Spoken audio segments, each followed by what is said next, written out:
Hi everyone, good evening from India. Good So evening, sir. I'm your host and mentor for today's session.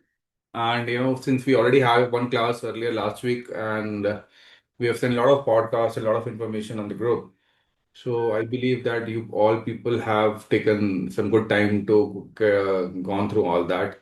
And if you have any queries, you want to ask something, meanwhile people are joining in, we can always address the queries. You can raise your hand and we can take the queries accordingly. I'm audible. Can anybody can confirm that I'm audible or not? Yeah, you're audible. You're audible. Great, great, Very great. clear. So I just repeat myself. Basically, in the last class, if someone has any query, we are there to help you out and sort the query. If you want to ask any question or you want to understand anything, that can Sir, be. I do. I Yeah, do. please, please.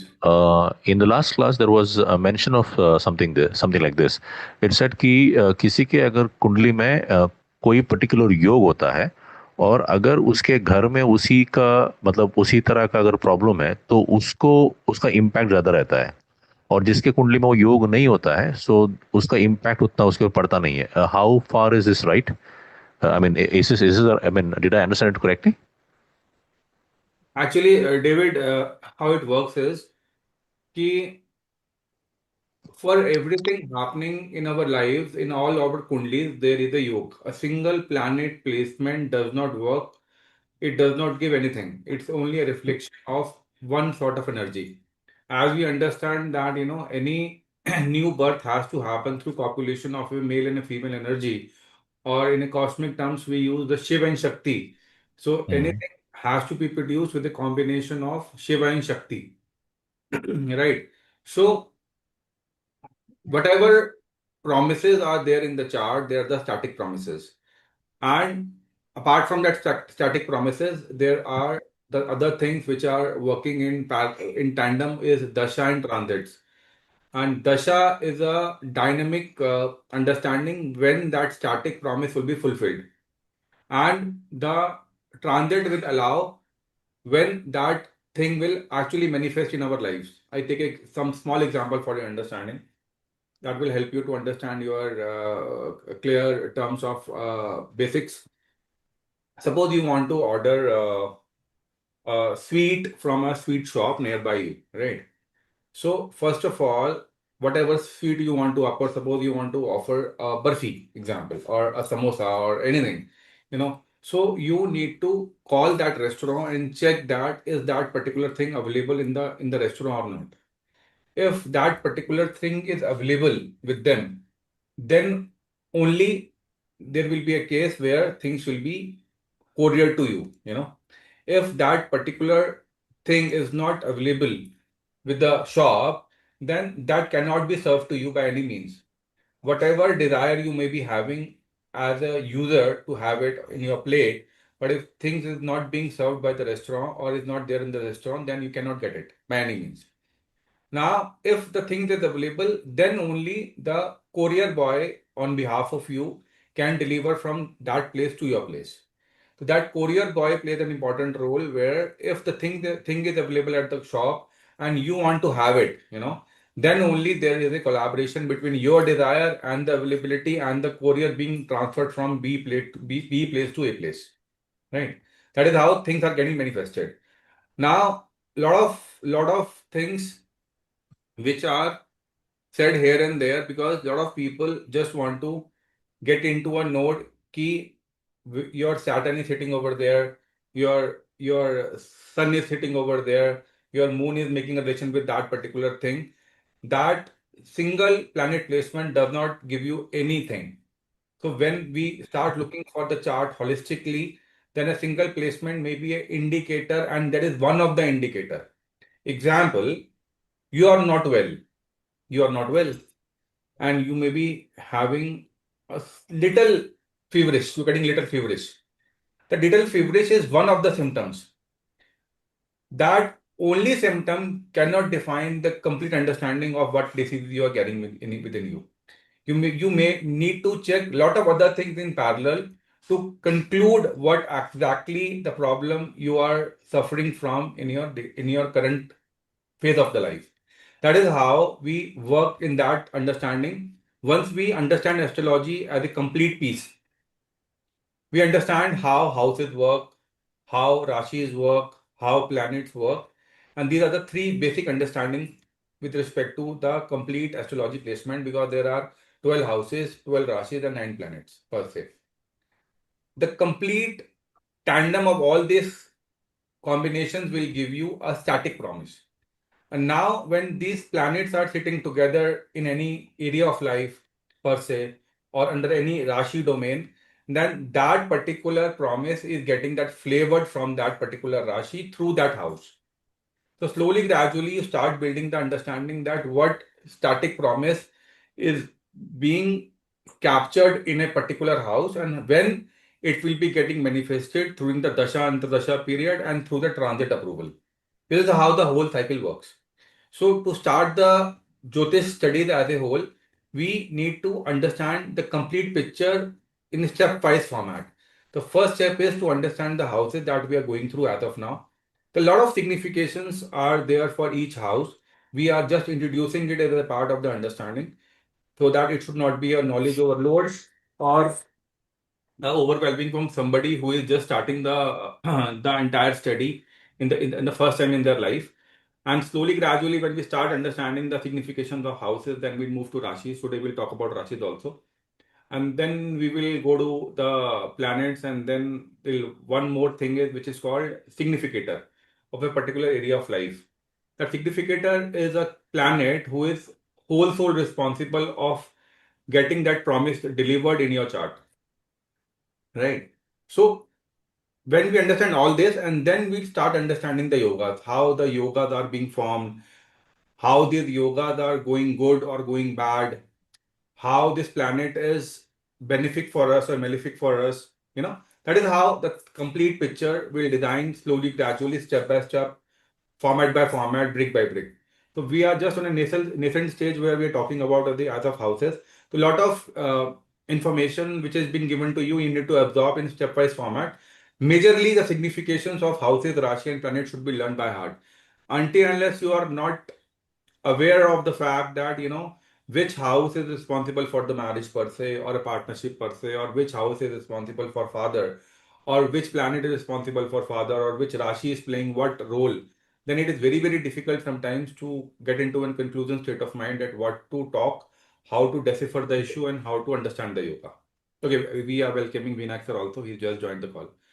So I'm just trying to help him out to understand how the things are going in the astrology. He just asked the question. Okay. Okay, Saranji, thank you. So I hope everybody have joined the session and I'm audible to everybody. I'm audible. Yes, sir, you are audible. Okay. So we start with this session, small prayer.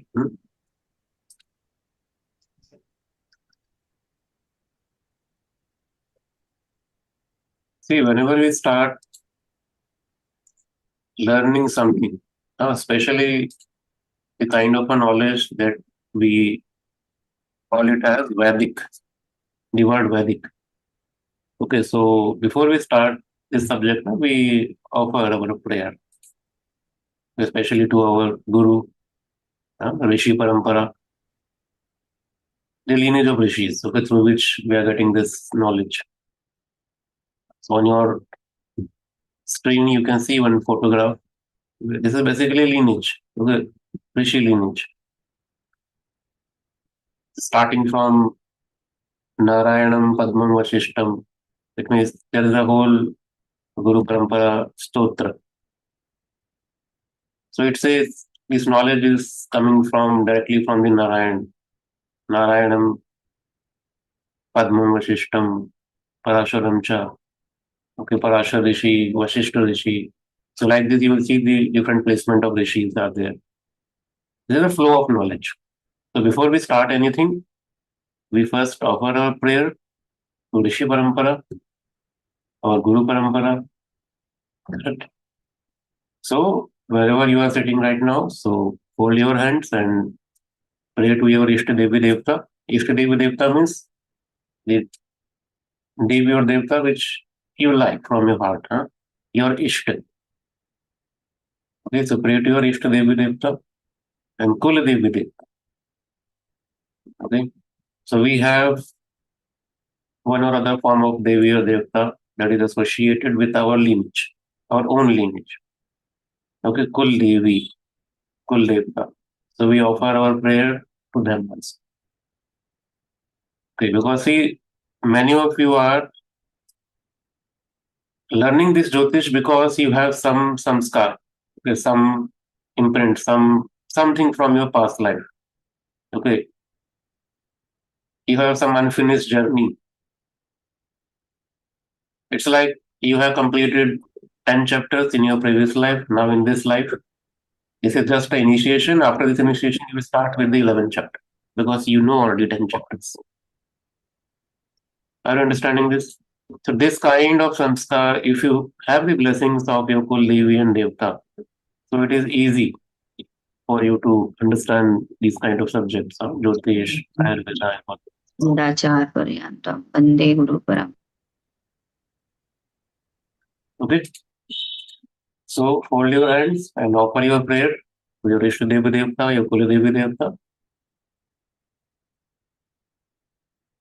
सदाशिवसमारम्भां शङ्कराचार्यमध्यमाम् अस्मदाचार्यपर्यन्तां वन्दे गुरुपरम्पराम् खण्डमण्डलाकारं व्याप्तं येन चराचरं तत्पदं दर्शितं येन तस्मै श्रीगुरुवे नमः। गुरुब्रह्मा गुरुर्विष्णु गुरुर्देवो महेश्वरः गुरु साक्षात् परब्रह्म तस्मै श्रीगुरुवे नमः। Jai Gurudev. Jai Gurudev means whatever I know, whatever knowledge I have, I am offering to the lotus feet of Gurudev. So, in last session, okay, we have covered some important topics. I hope everybody have gone through those recordings that is in Telegram group. Okay, and also in the same Telegram group, every day, Sachin is uploading some podcast, video, audio, Hindi and English. I hope everybody is listening to those. Okay. And in today's session, we are going to learn very important concept. Okay, so let me give you some small brief about it. Okay, then this particular content, Sachinji will take in detail. I think we need to start recording, or we started. It's recording already. So what happens is, whenever you see any problem, or any kind of problem, obviously, if you want to solve that problem, you must know the component of that problem, correct? Are you understanding what I'm trying to say? If you want to solve anything, okay, you can't solve it without knowing its background, correct? You must know. And when you want to solve anything, you need some tools. You are using something material, some different tools to solve any problem. Like if you want to wash your clothes, what you require? Some washing machine. Okay. But if you don't know how to operate that washing machine and what is the function of that button, first button, second button, where to put clothes, it is very difficult for you to wash clothes. Am I correct? In same manner, when you make prediction, any kind of prediction, or if you want to answer any question asked by your client, okay, so being a Jyotishi, you should have an idea the component of that prashna, that question. And if you know the component of that question, okay, then you will understand how to solve it. It means how to make prediction out of it, okay, how to suggest remedies. All these things you need to learn in future, correct? So now today, what you're going to learn is a very, very fundamental, and I call it elementary Jyotish. Okay, there are two forms of Jyotish. Three forms actually, not two. Three forms of Jyotish you will see in today's world. First is elementary Jyotish. Okay. Second is only Jyotish. Okay. And third is what we call research-based Jyotish or self-created Jyotish, something like this. Okay. So what is the elementary Jyotish? Elementary Jyotish is it contains those concepts which you can't modify. Okay. Which you need to accept as it is without asking any question. If I am telling you there are 12 Rashis and 9 planets, so there are 9 planets. That's it. No 10, no 8. 9 means 9. You can't add anything to it. Are you understanding this? Elementary. We can't do any research on it. If Rishi is saying this is sun planet, the sun is a hot, okay, and sun shows signification of father, let's say. Then sun is father. Sun shows father in your life. That's it. You can't add anything to it of your own. That is the elementary part.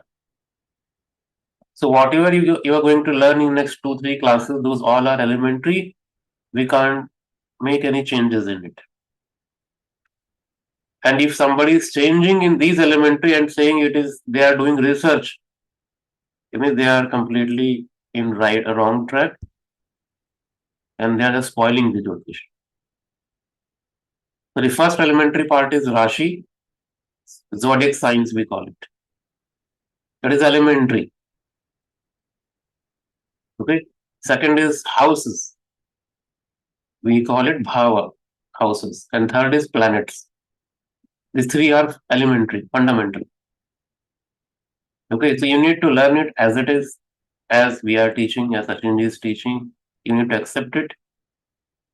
Okay, because this is the foundation. On this foundation, okay, we learn Jyotish, whole Jyotish.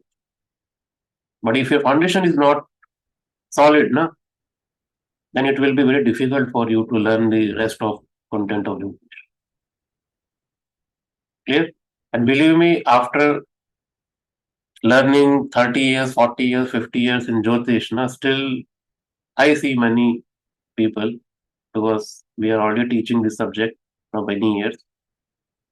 And I'm teaching from 15-year-old boy to 60-year uncle or whatever it is. Okay, from 15 to 60 year. And what I have seen, the person who have devoted 40 years in Jyotish, they also don't know how to use Rashi, planets and signs. They are busy in decoding advanced techniques, some advanced concepts. But they don't have any basic understanding of these concepts. And this is very, very important. You will realize it today why. Okay, so let me give you the basic idea today. I will come back to this topic again after 4 or 5 classes, or not 4, after 2 classes at least. Okay, once you complete all basic houses and Rashi. See,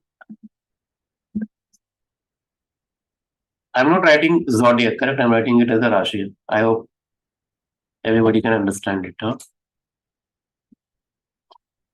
Now, what is the importance of Rashi? What is the importance of house? What is the difference between these two? Anybody want to answer this? When to use Rashi and when to use house? Now, this is the question.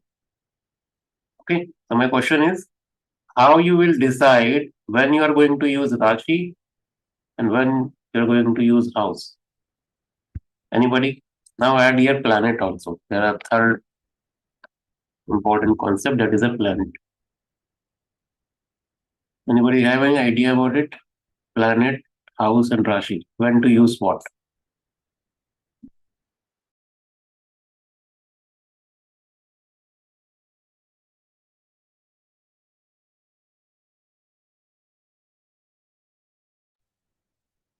You can raise your hand, and if you want to answer, you can raise your hand and respond. Anybody know when to use Rashi? Nobody? Jyotsna ji, you can. Yeah, Josnari, you can unmute yourself. Namaste. I am very basic in this, but I'm just guessing the answer. I don't know if I know the answer here. So Rashi is used when you really want to know when is the Sadesati. This will help you in general to know what is going on with all the Rashis, all the people who are falling under the same Rashi. And planet is used when to know the characteristics of you, what a kind, what personality you belong to, and everything. House comes when you really want to know the individual things that are going on in your life. Why is your father, why is somebody, what is having, why is the financial issue that is going on, which house signifies that. So it is an individual based. So this is what I know. I may be wrong. Yes, you are not wrong, but you are saying those things which generally people think, correct? Yeah. Because all are reading zodiac sign prediction, okay, on internet, on different magazines, TV. So they do Rashi based prediction, correct? So we think Rashi means there is something in the Jyotish through which you can make prediction, and that prediction there are 12 signs. So every person is categorized under these 12 signs only, and these prediction should match with them. Am I correct? General people think. Okay, and we have different understanding of houses and planets. So today I will clarify all these things. Okay, so listen carefully, everybody. Yes, David ji. I think houses signify the aspects of life. For example, the first house is self, the second house is money, third house is your brothers, and the Hmm. Rashis are flavoring those houses in the sense that they show the flavor of that house. For example, Hmm. if it is Aries in the first house, so maybe I may be short tempered and all that. And Yes. I'm not sure how to use the planet there. I'm not able to judge. Maybe the planet is bringing the influence of itself on all these aspects, and and completing it is what I feel. Still, you are in better understanding, correct, how to use it. But about planet, I will explain. No issue. Thank you, David. Yes, Ruchiri, you want to say? You have to unmute. It's not allowing me to unmute. Yeah. Okay.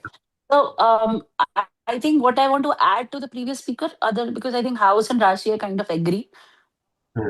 Rashi is probably a bit more than that because it actually gives you the flavor of what you can get or achieve from that, where Hmm. you're standing in that position or that point of time, whether it's karma or fortune or current life. I mean, or basically the promises. Planets Hmm. are actually kind of the carriers of those promises. Hmm. More to do with the karma actually progresses to actually gain that promise or lose that promise, to probably gain more from that promise is what I understood from the books. I am not very much sure on what is on social media because I'm not on any of the platforms. So Hmm. this is my understanding. Fine. This is largely from K.S. Tarak's book, actually, which I've understood. Huh. Fine. So, okay. So many people have raised their hand, but no issue. Let me complete this. Huh?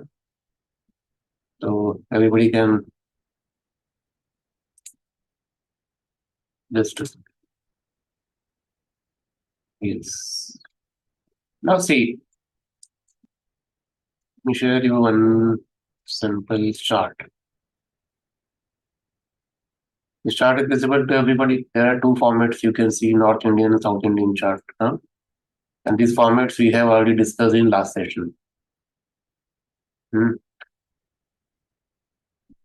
So, what is the house? You can see ASC is written. That is ascendant. So this is the first house. Am I correct? In North Indian chart, you can see ASC written here. This is the first house. In North Indian format, you can see it is written one. So one means it is a Rashi. Hmm? And in South Indian chart, it is by default Rashi are fixed. So wherever ASC is written, that is the first house. In first house, Aries sign is one. So both are same. Am I correct, everybody? So now you can see in this chart, there is a house and there is a Rashi. So understand If you use only houses, okay, without Rashi, so your reading becomes too general. Okay. See, what are the houses? Houses means life department. Okay. You have a different departments of your life, correct? You have marriage life, okay, your children, your money, your health. Am I correct? Like this, you have a different areas that is shown by house. Okay. And as David ji was saying, flavor. Flavor is given by Rashi. So house tell you where in life something is happening, in which area. Okay, where in life, which part of life, which area of life something is happening. That is shown by houses. And Rashi will tell you how it happens and what kind of flavor it carries. Everybody understanding this difference? Okay, where this event is happening, that is shown by house, and how it is happening and what kind of flavor it carries, that is given by Rashi. Now, what is the role of planet? How it happens, that is also shown by planet, and planet is a carrier. Planet, these results you will experience through planets. Okay, maybe you must have heard this word Vimshotri Dasha, transit. Vimshotri Dasha means these are the time periods, major periods or periods of planets. The planets are actually taking those results, predictions, and they are delivering, okay, in everybody's life. You can see the transit. Ultimately, transit is happening through planets. Planets are moving. Okay. If any planet is sitting in some particular house, so that house and that Rashi, you have to mix everything and make prediction. When any person comes for the consultation, okay, your client, they don't come with the planet question. They are not asking you, my planet is in first house, what will be the result? My sun is placed in seventh house, what is the result? Correct? They will not ask you this kind of question. They come with the real life questions, like my job is stuck, marriage delay, money not staying with me, health issues, property issues. So they have problem. They don't know the technicalities behind it, planet, house, and science. You are Jyotishi, you should know this. So they come with the real life question. Okay, so whenever you see this question, job is stuck. So being a Jyotishi, it should automatically come in your mind. Job means this is the topic of house. Anybody is asking you question. Okay, I want to move in some foreign country. Okay, that foreign country, you know, that is a part of house. Which house? 12th house. Sachin will teach you all these things. Correct? Health issue. Somebody is asking a question. Okay, I am suffering from diabetes. Now that is a health related. So you know health is connected to some department of life, that is 6th house. Okay. So from every question, you have to decode the department. So you have 12 houses, so 12 departments. So everything, each and everything, whatever is happening in your life, around you, everything you can cover in 12 houses. Okay. Your house, even in your house, how is kitchen? Okay, in which direction is kitchen? What items you are keeping in your house? Okay, all these things also you can compare with your horoscope, and that is also houses, through houses.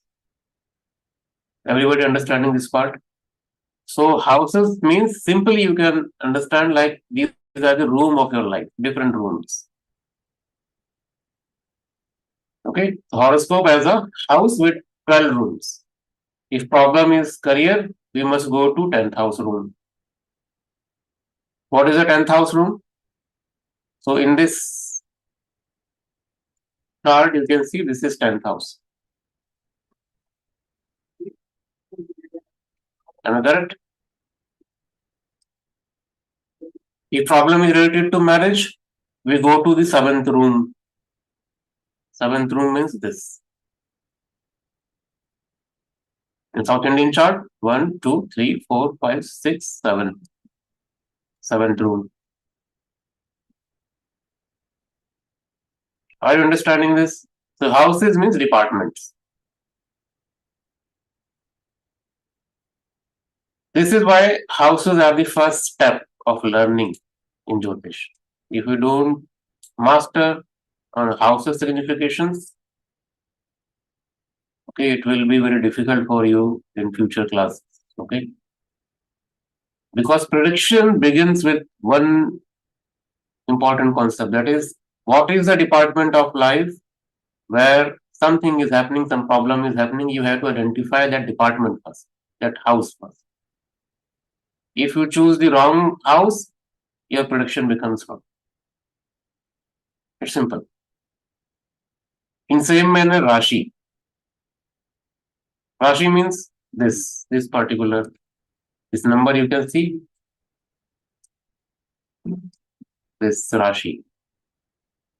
Here it is Aries. So what are the Rashis? Rashis are environment. Okay, your surroundings. How that story is happening. Okay. Two people can have 10,000 related problems, but one problem is connected with different Rashi and another person's problem is connected with different Rashi. So Rashi is the environment, Rashi is a color, Rashi is a style. Okay, how that event is manifesting. Okay, so you will see that when we read Rashi, so we have different qualities of Rashi. We have different tattvas in Rashi, like fire, water, earthy, air, like this. We have categorized these Rashi. Now, these important characteristics, okay, like Agni, Prithvi, Vayu, Jal. These characteristics, some Rashis are movable, some Rashis are fixed, some Rashi contains dual nature. So when you learn all these things, so you will understand how that Rashi is behaving, and that behavior you need to add into different houses. Everybody understanding this part? So it means Rashi will give you different understanding, houses will give you different understanding, and if somebody is saying only by houses you can make prediction, that is completely illogical and nonsense kind of a statement.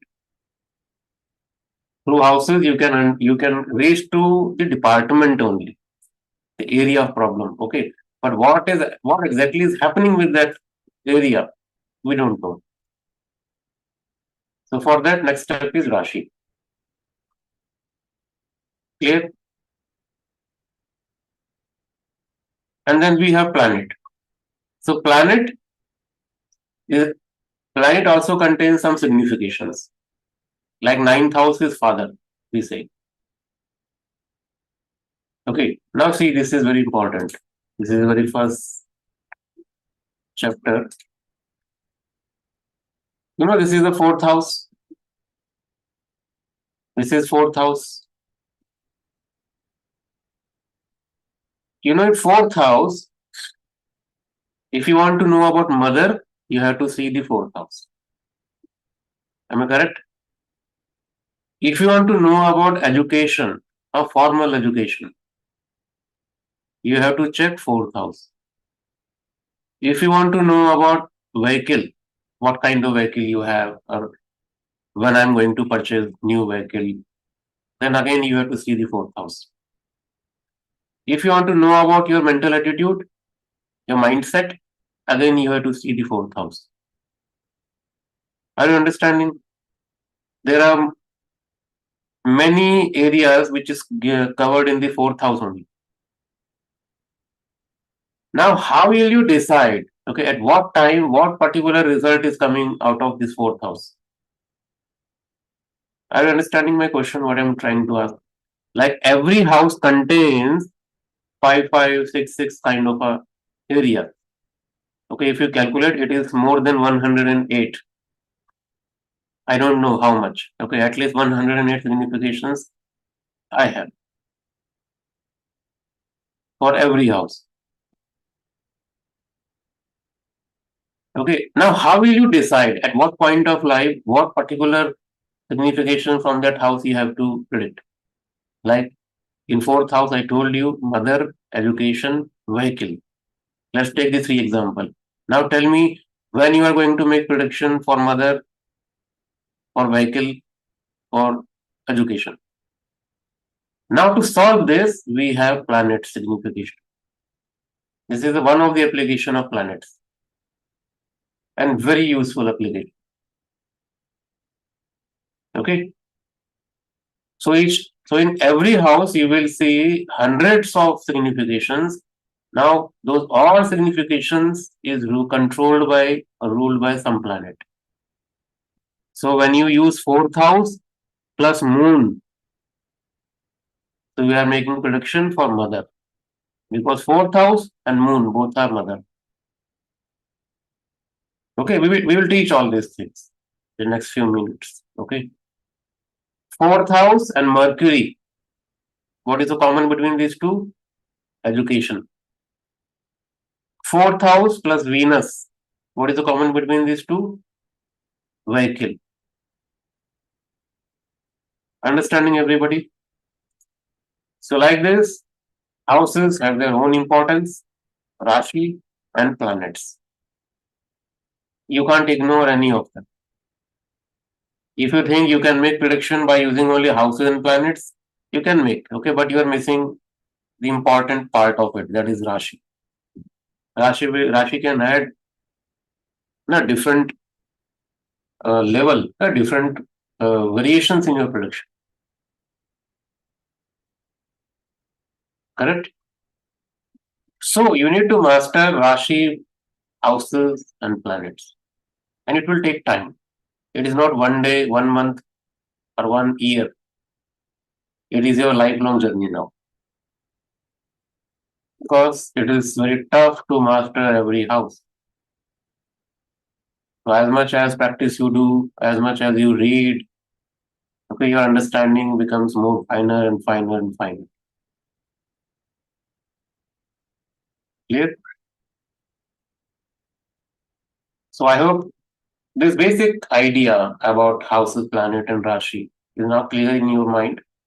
Okay. So once you have this basic fundamental clearness, you understand better when you go into more deeper about the houses and planets and Rashi. Okay. So I think now we can ask Sachinji to continue. Okay, from this. Yeah, Sachinji, are you there? Yes, sir, I'm there. Okay. Yeah, So I just given a basic idea. So now you can continue with your topic. Huh? great. Thank you so much, sir, for your guidance. So let's proceed. Sir, if you Please can. stop. Sharing. Right. Welcome all again. So we are having this class as the second class of ours. And the first class, we understood how we need to look for a chart in a South Indian and North Indian format. And we understood that, how the houses are being defined in a chart. And houses are fixed in North Indian chart, and houses Rashis are fixed in South Indian chart. We spoke about that, right? Then we gone through 6 houses per se to understand what is the meaning of each house and how and what significations are being represented by each house. Suppose what is the signification of the first house, what is the signification of the second house, third house, and so forth. So what I've done is, in the complete week, we have sent around 30 plus podcasts to all of you.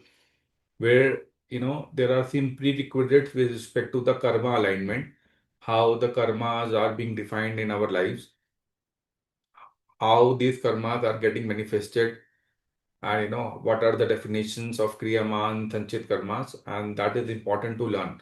So we have given a video option also for 6 to 7 minutes per topic. Along with that, there is a audio topic detail of 12 to 15 minutes, which is again a detailed debrief of what we have covered in the video part.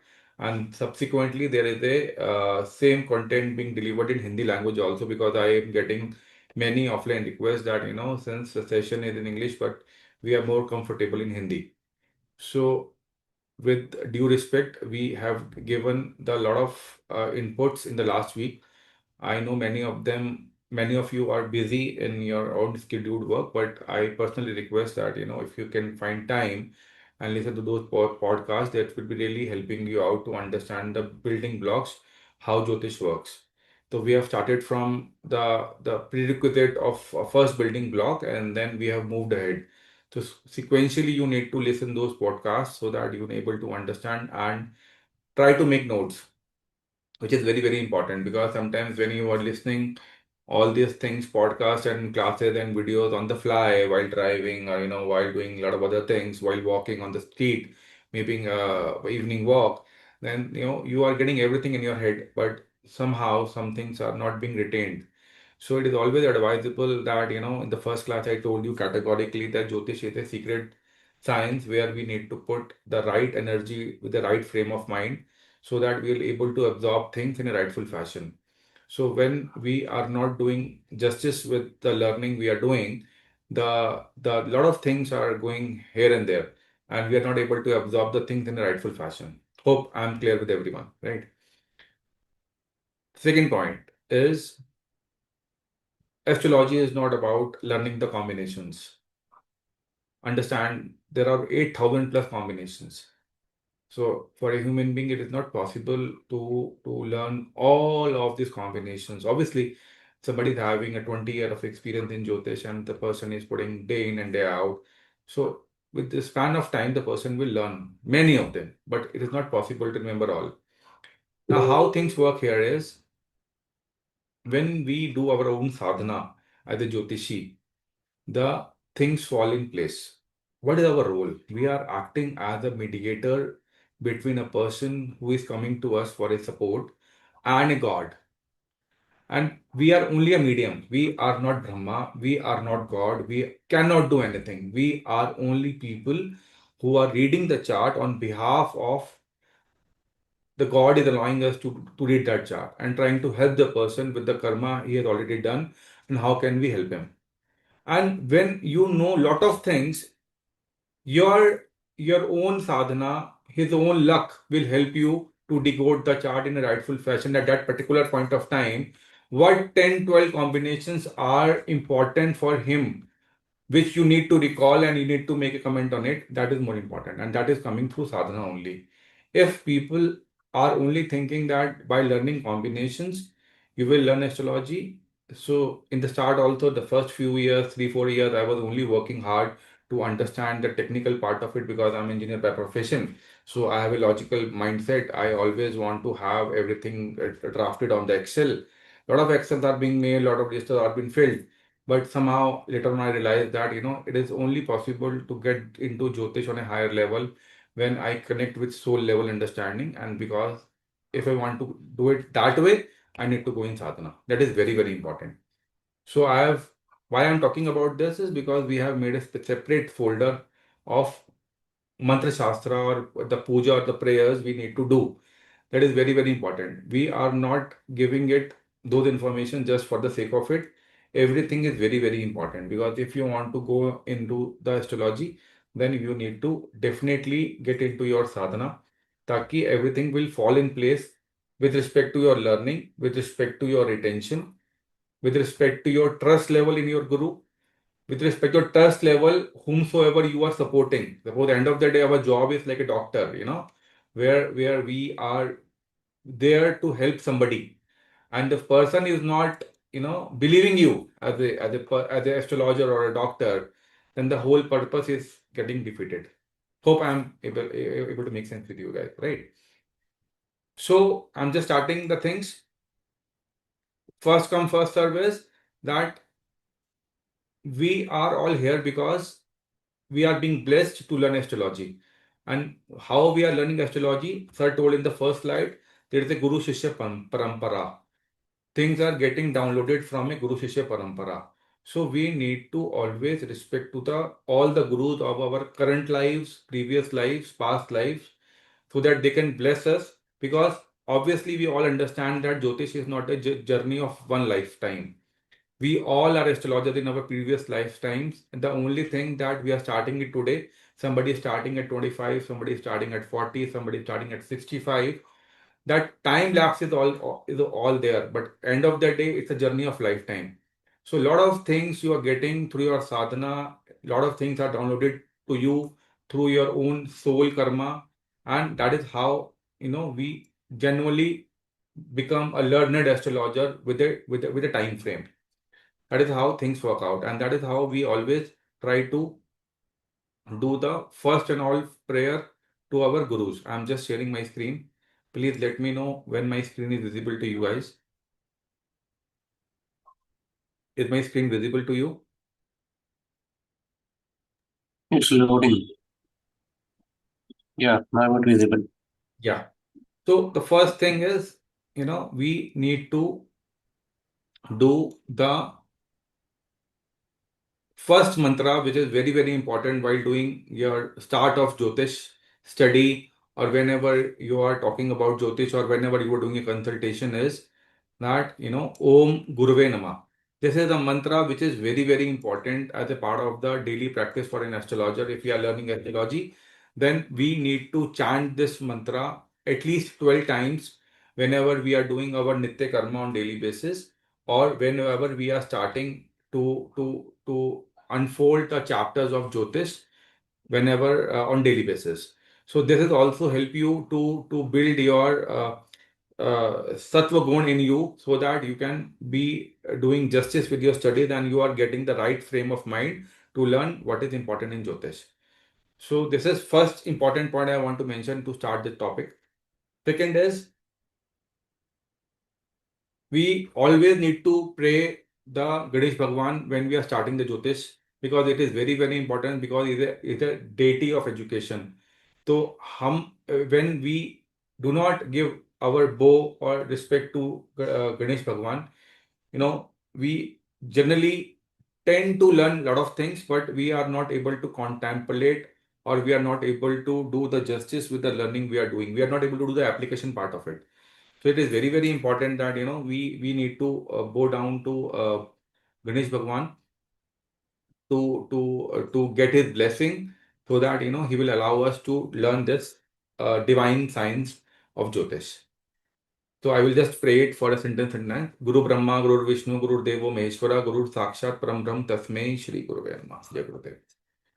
Okay, so to start the lecture, first thing first, this is the same slide which Vinayak sir was showing, that we have in the last lecture. We talked about two different formats. One is a South Indian format, where this particular box is Rashi, which is Aries, and this is Taurus, and this is Gemini, and this is some subsequent 12 Rashis are going here from here to here. This is the final box.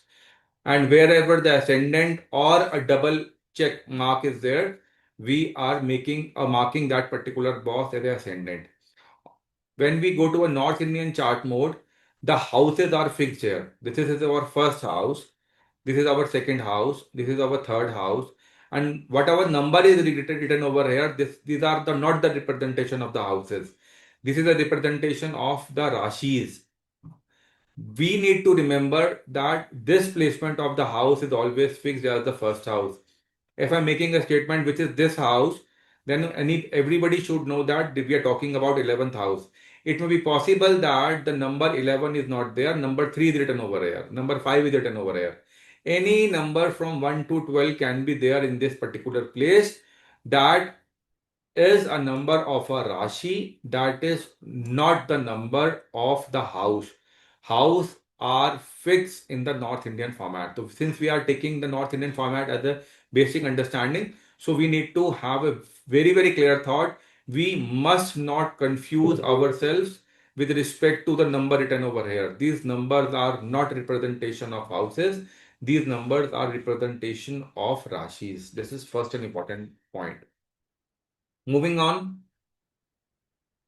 we talked about that how these houses are defined. If this is the first house, is talking about Lagna ascendant. Then the second house is of Dhan or wealth. Dhan is a Hindi word, a Sanskrit word. Then the third house is of siblings, Sahaj Bhav. Then fourth house is of relatives, Bandhu Bhav.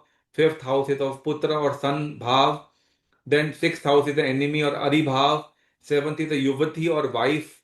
Seventh house. Eighth is Randhar or longevity house. Ninth is a Dharma or religion house. 10th is a Karma or action house. 11th is Labh or gain house. And 12th is expenditure or Vaya house. These are the one word we have given the last time, and then we moved ahead.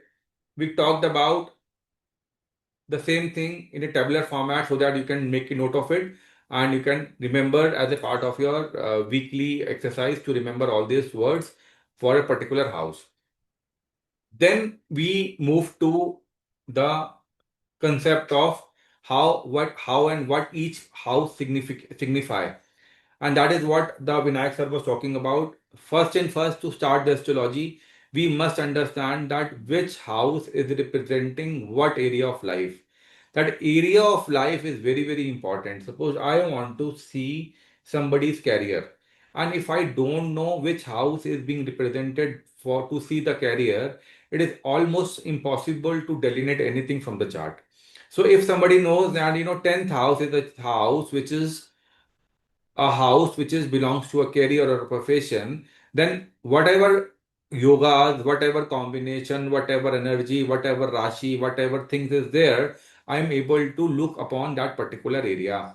But if I am not knowing that which particular house is representing what sort of area of life, it is almost impossible to understand how to move forward.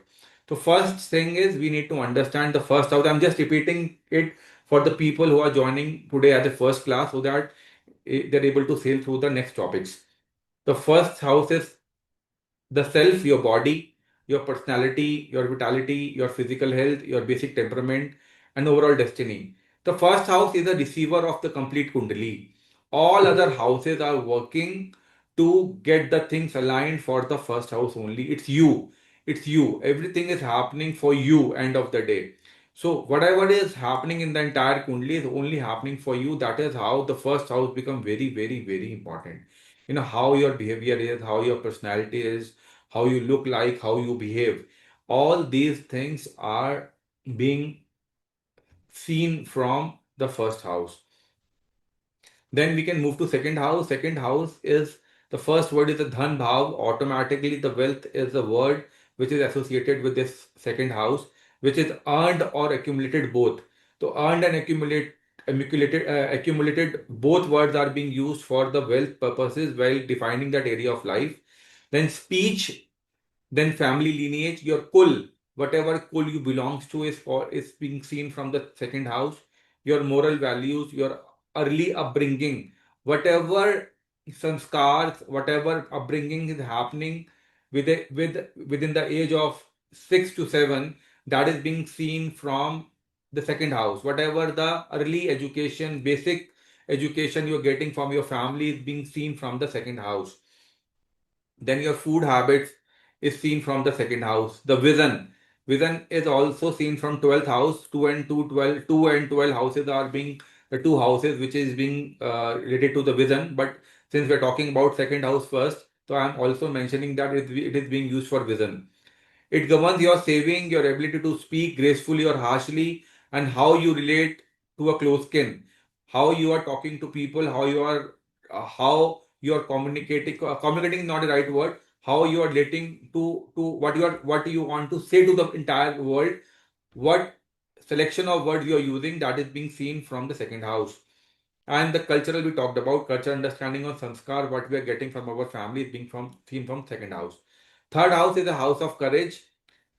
willpower, younger siblings, communication, writing. And what is the difference between here we're talking about speech, here we are talking about communication. All verbal and non-verbal communication is being seen from the third house. Writing, skills with hands, artistic expression, short travels, media, marketing, all these are the keywords which are being seen from the particular third house. Fourth house is your inner emotional world, mother, home environment, peace of mind, homeland, education. This is the education which is a school education we are talking about. The school education is a education where we are learning till 8th standard. Post that, we 8 to 10 standard, we all that education is seen from here. Then when we go to the higher classes, it is seen from fifth house, and when we do the post graduation, it's seen from ninth house. So there is not a clear demarcation with respect to fourth and fifth. Generally, people say, or the book says that the college studies are being seen from fifth house, and the school studies are being seen from fourth house, and we will stick to that. But there is not a very thin line, very thin line to demarcate between the school and the college. But we understand that the higher standard, like 11th and 12th standard, is on the verge of fourth and fifth. It governs our heart space, the sense of security, and sir also told that vehicles is also seen from here. Then fifth house is the house of intelligence, children, creativity, love, romance, speculative gains, past life punya. Whatever good deeds or bad deeds you have done in the previous life, that is being seen from the fifth house. And education, I already told about the higher education or the college education is seen from here. All your mantra things are being seen from here, and the memory, whatever memory you have of the all the things you are learning, that is seen from fifth house. So it is said that whenever you're looking at the chart, if there is any malefic sitting in the fifth house or ninth house, those remedies are to be done first, because those are the planets who are blocking the entire good flow of energy, whatever you're looking forward to progress in the life. So this particular thing makes the fifth house very, very important house in the chart. Then we talked about sixth house, which is showing depth, diseases, daily work routine, enemies, legal disputes, service, competition, servitude, injuries, and obstacles. So there's a word called shadripus. Shadripus are being discussed in the last class, and the same we have discussed in detail in the podcast also. In the podcast, we mentioned how each and every planet sitting over here is adding value to a particular area of the concern area shown by the sixth house. So all are requested to please listen to the podcast. If you have any query after listening to the podcast, you can always put it on the chat. We are happy to answer those queries. Now, when we talk about this particular box which is shown in the right side, this is the first house. Whatever number I have written here, this number is representing the house per se. I'm just trying to help you out. The number later on the corner of the entire house is Rashi. But just to clarify, I have only mentioned for the people who are joining new in astrology that this house is the first house, this is second house, this is third house, and how the houses are being defined in the entire North Indian perspective. Once this picture is set in your mind that which particular box is represented by which house, then we will go to the next number which is written over here, which is represented by Rashi. Now, when we move to the next house, which is the seventh house, this is the seventh house. Seventh house is a bang opposite house of Lagna, which is me or self.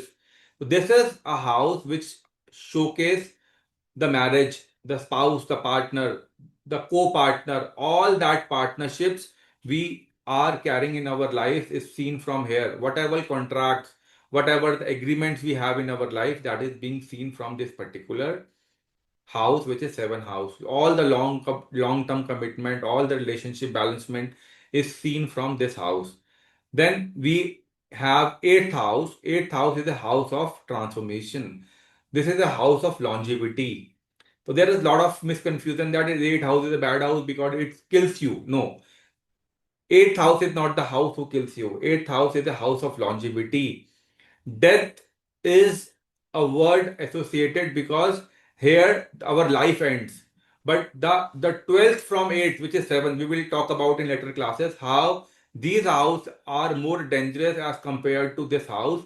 This house represents death, but not danger to death. Then we have all the inheritance, all the occult sciences, anything which is hidden in our life is being seen over here. Anything which is underground, which is not visible clearly, that is being seen from the 8th house. Then we have 9th house, which is a house of dharma or a higher wisdom. The luck is being seen from here. Luck is a fortune, whatever fortune we are carrying. The benefic planets here sitting here, or the Lord is benefic, not afflicted. We will all talk about this particular words in detail going forward. But just to start with, if everything goes right with the placement of this house lords, then the fortune is there for you. Then it is also represented by father and gurus, our religious beliefs, spiritual practices, long distance travel. The third house was also for a travel, but the third house was for short distance travel. When we talk about the long distance travel, the 9th house is a house where we see the long distance travel. And most importantly, this is the house where our destiny works, our faith works. This is an important house when we have to see how our Kundli is working out in a longer run. And that makes 5th and now 9th house are very, very important house in our Kundlis. Then moving to 10th house, the 10th house is a house of karma. It is a house of career, profession, public reputation, status, achievement, authority, government interaction. So this is a house where we do all the karmas. This is a house where we work whatever we want to do. This is a house where whenever we want to see the how much status we will get into the life, what profession we'll do, the 10th house comes into picture. Then moving to the next house, 11th house, this is a house of gain. Now this gain is the income we are getting through whatever we are doing, whatever rewards we are getting in terms of what the efforts we are putting in, what are our social circles, how we are building our network, and the elder siblings is also seen from this house. Whatever network we are building in the entire world, that is being seen from the 11th house. And the last but not the least, this is the 12th house.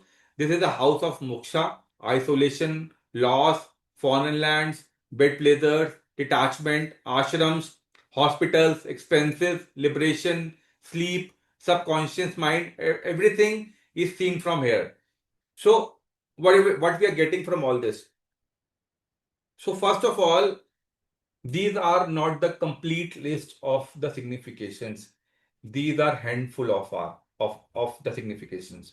Since if I will start giving you hundreds plus significations, it will be like a overload of knowledge, then you may start losing the interest. So what we are doing is that we are building, suppose starting with 1 to 10. So first you need to, learn 10 significations of each house, get it remembered in your heart, and then we will take it forward. Now, whenever I'm uploading the podcast, I am also adding few more significations over there, and I'm also defining them categorically. How that particular signification is working out for that house, right? Okay, David, your question, please.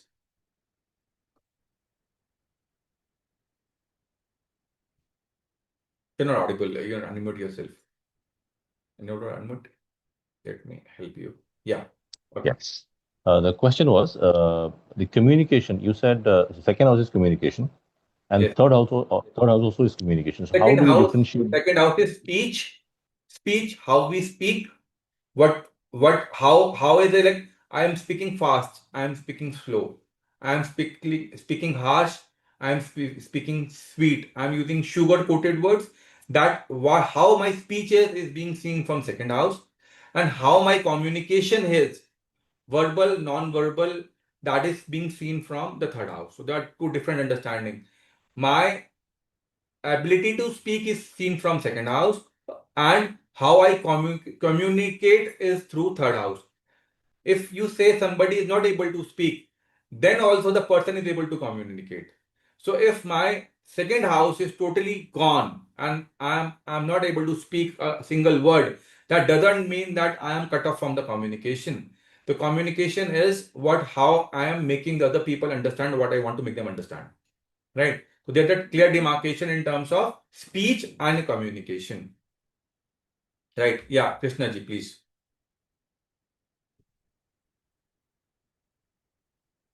Yeah. Sachin ji, Yeah. salary second house or 11th house? Salaries income is seen from 11th house. Second house is accumulated wealth. Whenever we are earning anything and we are getting stored in terms of any form, be it in a fixed form or in a movable form, all sort of accumulation of wealth is being seen from second house. Whenever we are doing a daily transaction, daily bhatta, daily aay, whatever we are earning on daily basis, whatever salary we are earning, that is being seen from 11th house. Saving is the rightly said by Jigyasa ji, saving is being seen from second house. So what I have it in my kitty, what I can able to see from my eyes, from my experience, that is second house. What I will get every month as a part of the effort I am putting is seen from 11th house. Thank you. Thank you. Yeah. Neha ji, please. Thank you, sir. Sir, I just wanted a clarification on fifth house Purva Punya and ninth house of grace and blessings earned through Punya. Is ninth house also Purva Punya or the Punya earned through this life? So, okay, very good question. Thank you so much for asking this question. So,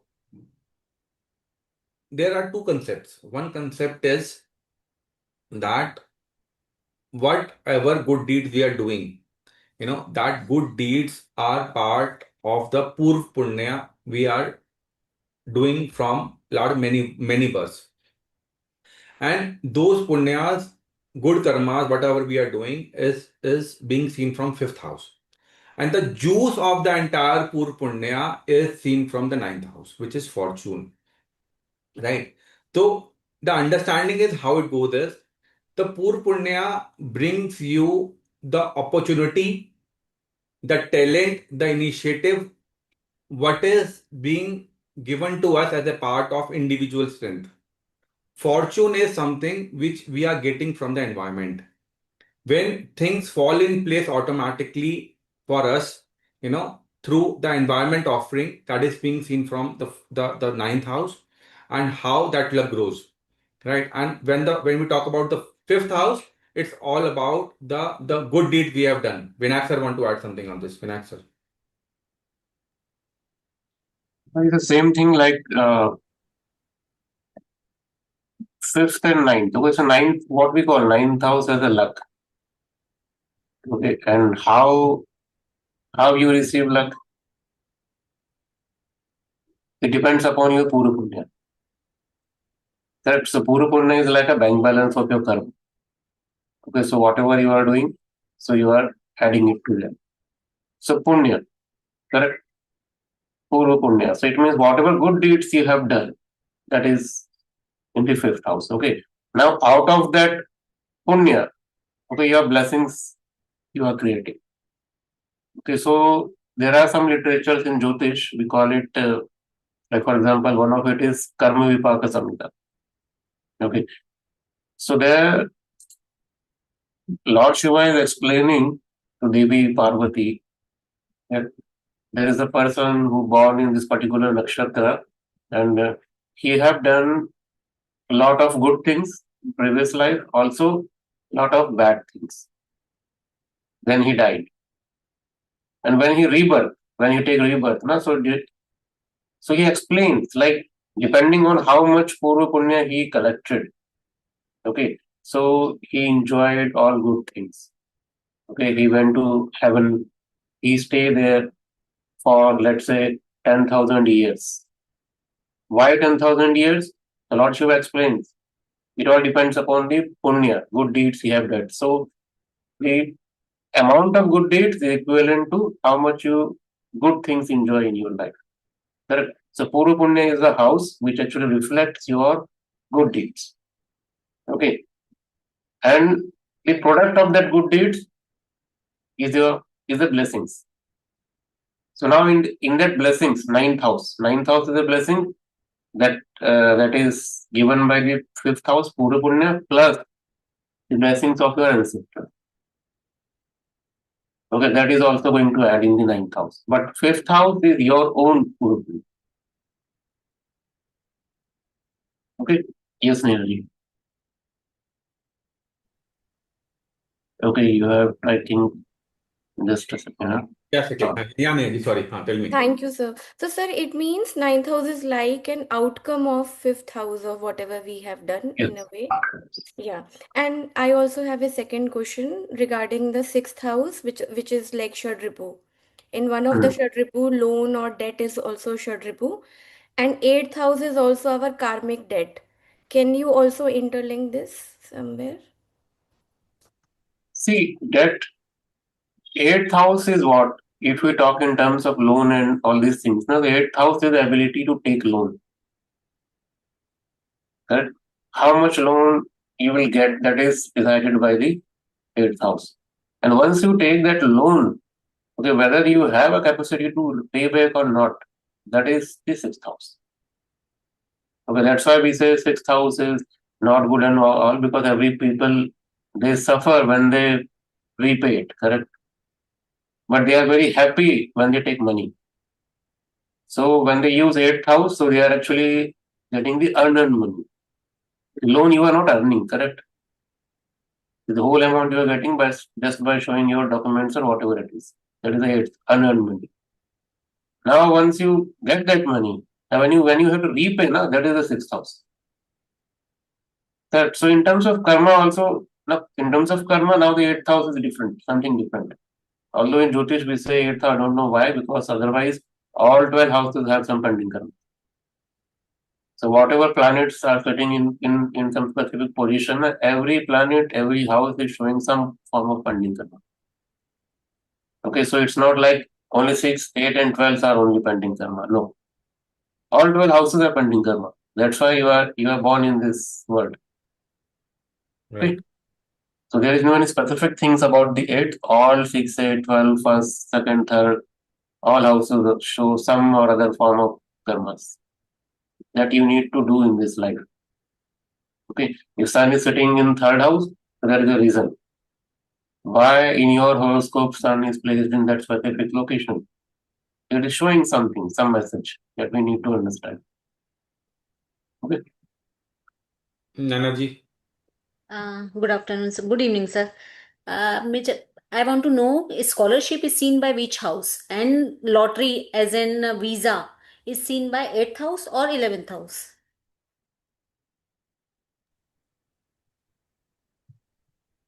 See, visa, am I audible or what? Yeah. Visa, again, that is a document, correct? One of the document. That is third house.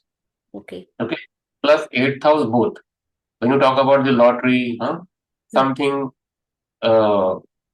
in which your effort is not counted. You are dependent on the luck and all these things. Then it. Otherwise, the paper, the document, all kind of paper, all kind of documentation is connected to third house. Okay. And Visa, passport, and all okay. this. And scholarship? It's a Scholarship. unearned money. So it may be or 8th house or 9th house or 11th house. No, that is the fifth and eighth both combined. Scholarship, for scholarship. Yes, yes. Fifth, eighth. Okay. Okay. Now, Thank you. scholarship also have a different variety kinds, correct? So it is not always fifth and eighth. Sometimes it is a ninth. It depends upon the type of scholarship.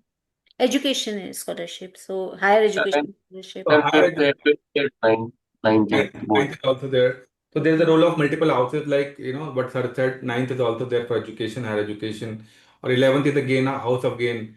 Whatever scholarship you're getting, that is a gain for you per se, as on an individual level.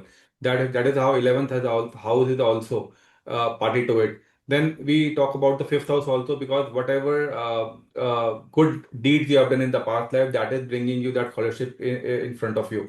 Everybody is not getting the scholarship on the board. That is also being happening for you, because that is through creativity of yours, or you are having that extra piece of it over others. That is why you are being being given that scholarship piece of it. The fifth, ninth, and 11th are the three houses which are being seen together when we are looking for higher education scholarships. Oh, thank you, sir. So remember, everybody, whenever you want to see gain, correct? If word gain is attached to something, 11th house automatically you have to consider all kind of gain. If it's money gain, then second and 11th both. If it is a gain of spouse, okay, when we do marriage, correct? Marriage, in marriage, what we are doing? We are getting some spouse, correct? That is a again gain, 7th and 11th. So what is the marriage combination? 2nd, 7th, and 11th. So you will read all these things in advanced classes. So whenever you want to make prediction for the marriage, you have to check 2, 7, and 11 house. Okay, that is a gain of spouse. 7th and 11th. If it is 5 and 11, gain of what? Gain of child. Okay, 4, 11, gain of house, gain of your academic knowledge, anything. So wherever 11th house connects, automatically you have to add gains of it. Okay, like this. Priyanka ji. Hello. Like Sachinji said, ninth house was for dharma, and 10th is for dharmic action. How do we differentiate this? Because I saw that in the note, action taken towards dharma, the note that you just So displayed. any action you are taking about anything is seen from 10th house. So whatever action you are initiating, being a living soul, that is being seen from 10th house. Dharma is what righteous things we need to do, and that is seen from 9th house. Whatever things are prescribed as a part of the what do you call the rightful way of doing things is seen from the 9th house, and whatever action you are taking towards that thing is seen from 10th house. It's not about any action. Any action you're doing is being seen from 10th house. Sir, Vinayak sir, if you want to add something. No, it's fine. Right. Hope it answers. Right. Tina ji. Okay, Pranam sir, can you hear me? Yeah, please go ahead. Sir, you mentioned that 10th house is related to career, and 6th house is job and 7th house is business. So whether that career will be translated or will be beneficial in the area of job or business. So do we have to see all the three houses? Like if somebody will be doing good in medicine line, can be seen through 10th, but whether that person will have his own hospital is 7th, and whether the person will do a job in a hospital can be seen through 6th. So all the three houses will be analyzed to understand the career. Yes, definitely. Suppose the last example only when ma'am asked about the scholarship, we talked about the fifth, ninth, and the 11th houses are the participated houses who are cumulatively seen to understand the scholarship piece of it. So in the start also when David asked the question that how the things are being manifested in the chart, we talked about any single placement is not giving you as giving us anything. So we have to look for multiple combinations. So whenever we look for such a combination, the first of foremost thing that are we doing any karma towards the society, that is being seen from the 10th house, whatever karma we are doing it ourselves. Then is the 6th house is the house of service, whatever service we are offering to the society. The 7th house is the house of business deeds. Then second is also important because whatever we are doing, it's also whatever money you are getting in, that is seen from second house.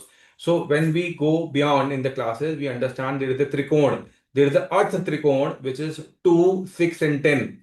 So the complete trikon is working out for the professional understanding. And when we want to do it as a part of the understanding with respect to the business orientation or a partnerships, then seventh house is also comes into picture as a part of the collaboration or partnership or business what we want to do. So a lot of houses are working out together to manifest the results from the life thing. Single house never give you anything because in solo we cannot achieve anything. everything is happening because of the cumulative effect of lot of other things in the environment. That is how we need to learn astrology as a cumulative understanding instead of looking at things on individual level.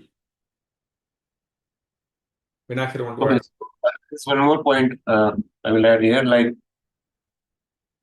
you can understand like this: sixth house, service. So job we do. Okay, we are doing service to someone, some company. Seventh is business. And then what is tenth? Tenth we call it karma. There is a word we call it karma. Now karma is a very huge word. Okay, we can interpret in many ways. Okay, we'll see in our advanced course about it, karma. But for now, just understand 10th house is also your name, fame, and status. So why you are doing job? Because you want to earn some money and you want to get promoted, huh? You want to move on the higher positions and all. You want that everybody should know you with your name, your status, and all these things. So that name, fame, and status is 10th house. Correct? Now you are doing business, then also 10th house is important. 7 in 10. Am I correct? Name, fame, status you need from the business also. 7, 10 is important. 6th and 10th is important. Why? Because you want to get name and fame job also. If somebody is asking when will I get job, then 6th house is important. Somebody is asking when will I get promoted, then 10th is important. Are you understanding everybody? So like this. Okay, but there are many other aspects of it, so we will see in upcoming class. Sweta ji, last question, please. Yeah. हाँ जी, नमस्कार sir. Sir इसमें हम कारक planet भी तो देखेंगे ना, like 4th and 6th and 10th हम देख रहे हैं, तो इन दैट केस हम सैटर्न कंसीडर करेंगे for Karak, job. we will talk about Karak in the later slide. We are just covering the houses first, then we will talk about Rashis. And the third topic is Karak. I've already made the slides. If we proceed, then we will talk about the Karaks. Today's agenda, Karak is there, right? We'll talk about Karak. Okay sir, Right. Okay okay, I'm thank you just sharing my screen again. Please let me know when it is visible to you. Visible, right? No sir, No? No. I'm just sharing it again. One second.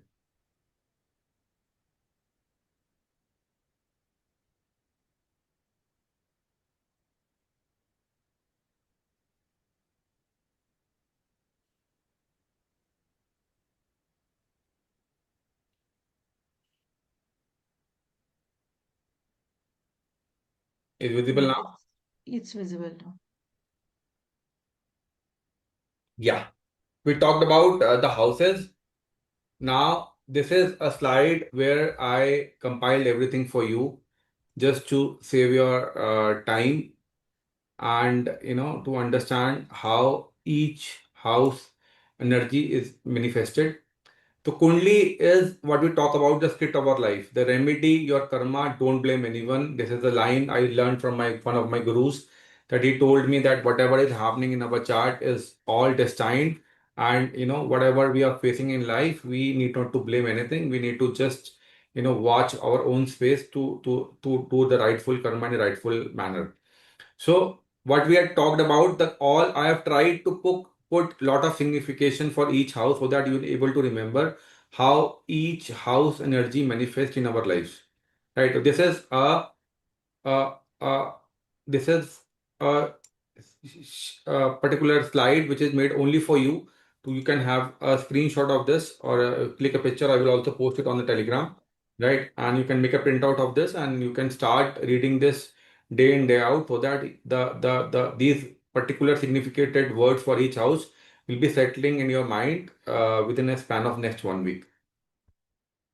Then the next is the topic we want to cover today is what is Rashi. So Rashi is how it is defined as that we have a complete big sky over our head. And when we start looking up in the sky, lot of planets are moving from in the sky in a roundful fashion. So what we have done, what rishis have done is they have captured the entire screen of the universe or whatever from the visible eyes on a piece of paper, just like this. So what they have done is they have divided the complete 360 degree of the area which is being seen through naked eyes into 12 equal parts, and each part is of 30 degrees. You can consider like a piece of big round pizza which is cut into 12 slices, and each slice is a Rashi. The whole pizza, which is a complete zodiac, which is equal to 360 degrees. And when I divide the 360 degree by 12, then the number which is coming out to be 30 degree. Then each slice, which is equal to one Rashi, is having a space in the entire space is 30 degree only. So altogether, one full round 360 degree. If you look for one, then it is 30 degree. So whatever arc is here, this arc is 30 degree. Then next is 30. Next is 30. So when we talk about Aries, Aries is 30, Taurus is 30, Gemini is 30, Cancer is 30. So these are the 12 Rashis which we talk about, these Rashis in astrology. I will just name it for you. Aries, Taurus, Gemini, Cancer, Leo, Virgo, Libra, Scorpio, Sagittarius, Capricorn, Aquarius, and Pisces. These are the 12 Rashis which we need to learn by heart. And there is an associated number for each Rashi, which is Aries 1, Taurus 2, Gemini 3, and subsequently it is moving to Pisces 12. Why this number is important? Because in the last slide also I told you that whenever we are making a North Indian chart, there is a number written over there. That number is represented by this Rashi. So generally we don't write that, if suppose we have Leo Rashi in the first house, then I will not write Leo per se in the first house. I will only write 5 in the first house. I hope it is clear. I hope it is clear, right? Just to take an example, I am again sharing a screen with you of a tool called Jagannath Hora, right? Let me know when it is visible to you. I hope it is visible, right? So when I am looking on this particular chart, this is a tool. We will have a session on this in the coming week in English. A Hindi session is already put it on the podcast. You can always watch that to understand how that Jagannath Hora can be used for doing the basic understanding to start the Jyotish learning. Meanwhile, this is a chart which is a Rashi chart or a D1 chart, which is we are talking about. And in this chart, this is our first house where ME, Mercury or AS ascendant is written over here. And this is a number which is written here is 4. This 4 number is a Rashi which is Cancer. So when we are looking on a particular house, we can identify that whatever number is written over here is identified by Rashi. Suppose I will ask Dr. Sunita that, Ms. Sunita ma'am, if I want to see the 8th house, so with which Rashi is written over in the 8th house? It's Sagittarius, sir. Sorry, Perfect. Pisces 12. No, 8th house, sorry, it's Aquarius, sir, 11. So if we look at the 8th house, we all know this is the 8th house, and whatever number is written over here is 11, and 11 represents the Aquarius sign. The next question is for Shiva. Shiva, Thakurji, I'm just unmuting you. Please help me to understand that which. मैं चला जाता हूँ मैं कहता हूँ यार तुम लोग आपस में लड़ रहे हो हमें क्यों दिक्कत दे रहे हो Can you please mute? Yeah. Shivaji, can you please help me to understand which Rashi is there in the 5th house?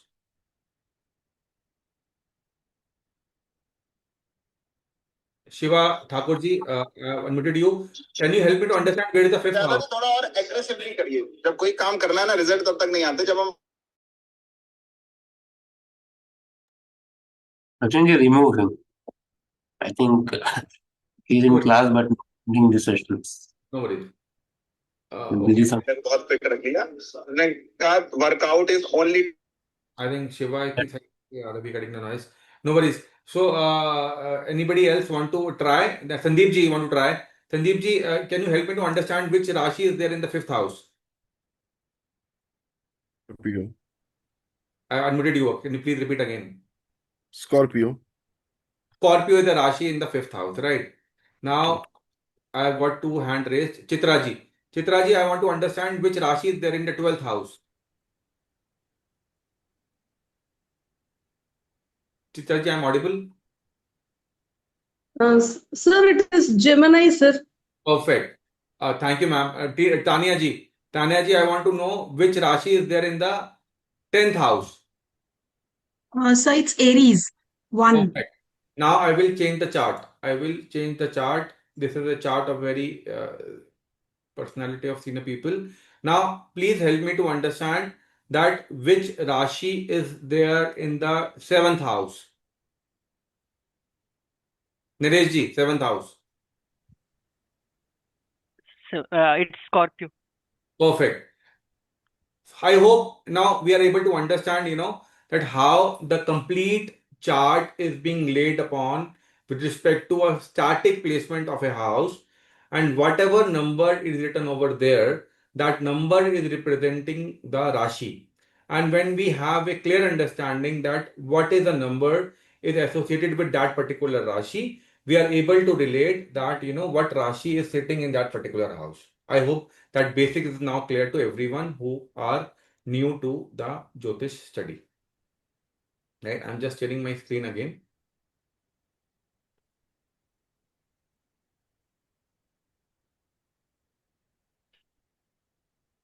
Hope it is visible, right?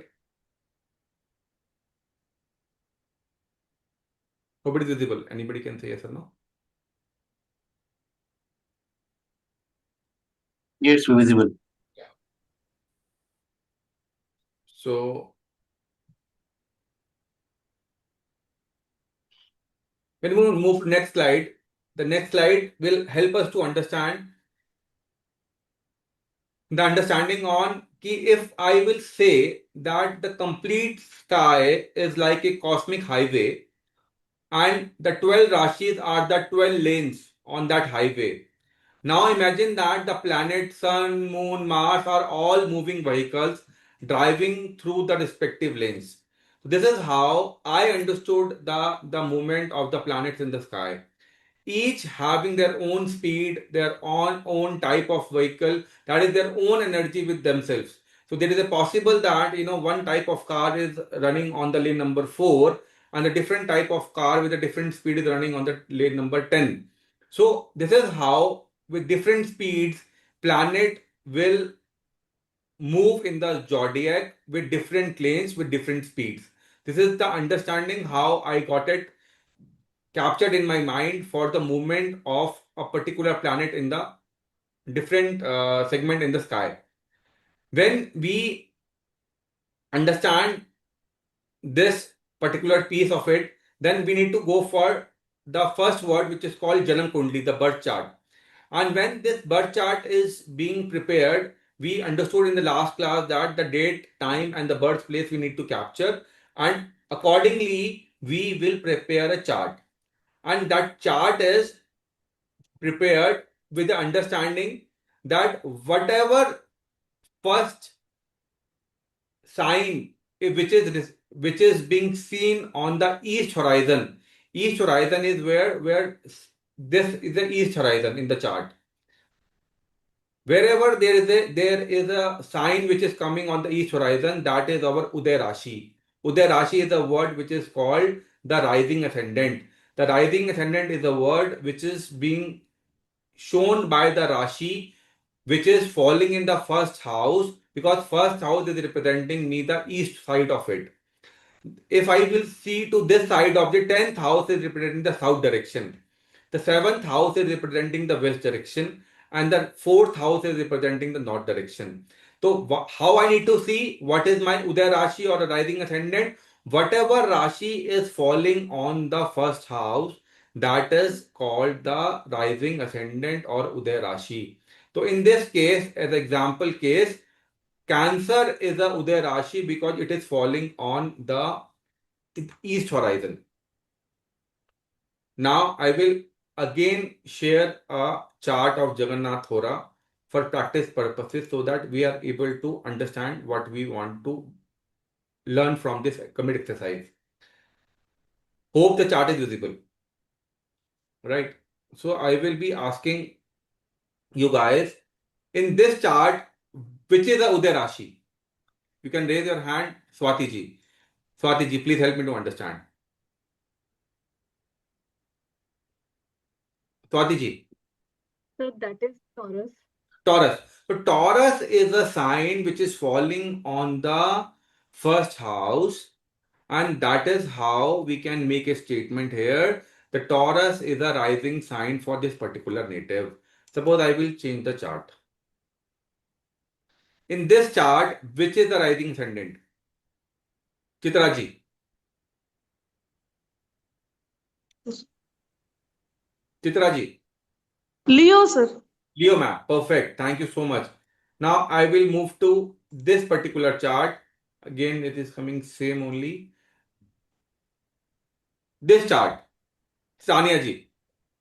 Aries. Aries. So everybody is having a now clear understanding that whatever sign is falling on the first house, that is a sign which we called as a Uday Lagna. Hope it's clear to everyone, right? So please make note of it. This is very, very important. And how software is helping us? The software is writing ASC. ASC over there in a different color. That is a clear demarcation of that this is ascendant sign or Uday Lagna. So whatever word you want to use as a Uday Lagna or ascendant sign, the both words can be used for demarcation of the first sign in the first house.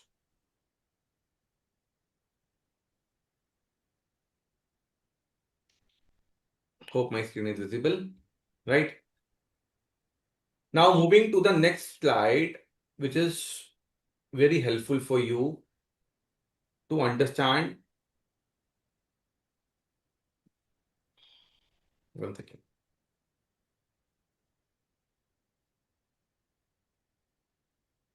I will tell you how the complete movement of the particular sign happens on daily basis.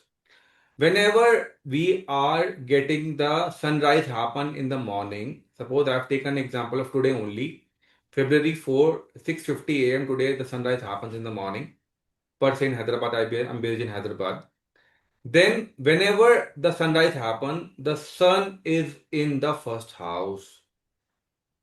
Wherever the sun is, in whatever Rashi the sun is, the sun will be there in the first house. This is the morning first 2 hours where the rising ascendant will be there. Suppose we are in 24 hours a day and we have 12 Rashis or 12 houses. So if we divide by 24 by 12, we get a 2-hour window. So we consider on tentative basis a 2 hour is a window which is applicable for a particular Rashi movement. So if I will say that in the morning 6:50 to next 2 hours, the rising ascendant will be Capricorn and sun will be there. Then if I will change my time by 1.5 hour, 2 hour around, then at 7:25 a.m. in the morning, the sun, which was in Capricorn, moved to the 12th house. And my rising ascendant will be Aquarius. Right? For next, after 2 hours, 1.5 hours, 9:03 today, 9:03, the rising ascendant was Pisces and sun moves again to one more house. So sun movement is happening from morning 6 to 8 p.m. 6 to 8 a.m. the sun was here in the ascendant. Then in next plot sun is moving to the 11th house. In the next plot sun is moving to the sun was moving to the 12th house, and the next 2 hours, Sun is moving to the 11th house. Subsequently, Sun will move to this house in next 2 hours, then in this house in next 2 hours, and then which is this house. I will reiterate, from starting from the 1st to 12th to 11th to 10th to 9th to 8th to 7th to 6 to 5 to 4 to 3 to 1. This is how sun movement happens, and we will be getting the next ascendant in picture in every 2 hours. Now, how easy for you? Whatever time you are born at, you can obviously check that at particular time where the sun will be. Suppose I am born at 11 a.m., my sun will be here on that particular day. If I am born at 12, my sun will be here. So this is how the sun movement happens, from starting from the day sunrise to the sunset. At sunset in the evening, the sun will be here. I will just show you. Dekho. In the evening slot 16:30 to 18:30, sun will be falling in this space in the 7th house. And what is the ascendant rising in this particular time, which is Cancer. On the same day, we are getting all the 12 ascendant rising for a particular day. Suppose, so if somebody is born in morning 6:30, then what is the ascendant?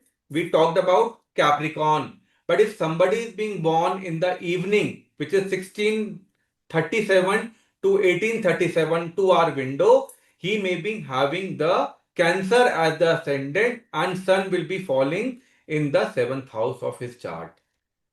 I hope this is clear to everyone. Now, okay, Sunita ji, please, if you want to ask anything. सो ये 2 hours की window हम कितने duration से calculate करते हैं, like Starting from morning? sunrise. Starting from sorry, sunrise. Starting from sunrise. like nowadays sunrise is around in my place, Dehradun, it's 7:15, 7:20 around. तो वहां से So, हम 2 आवर्स काउंट करेंगे sir? so it's 2 hours is a tentative window which is given for a rough understanding, right? So the understanding is that when we go to the chart per se, I will just show you the chart also in Jagannath Hora.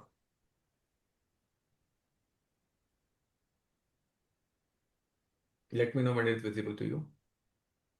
Yeah, it's visible. Visible, right? Here, suppose I make today chart. This is today, February 4, 2009, and Hyderabad, right? Hyderabad is my place. That is why Hyderabad is the fixed default location coming in this chart, right? Now, at what time the sun rise? 6:50 a.m. So 6:50 a.m. is the sunrise happening in Hyderabad. If I go and change this time to 06:50,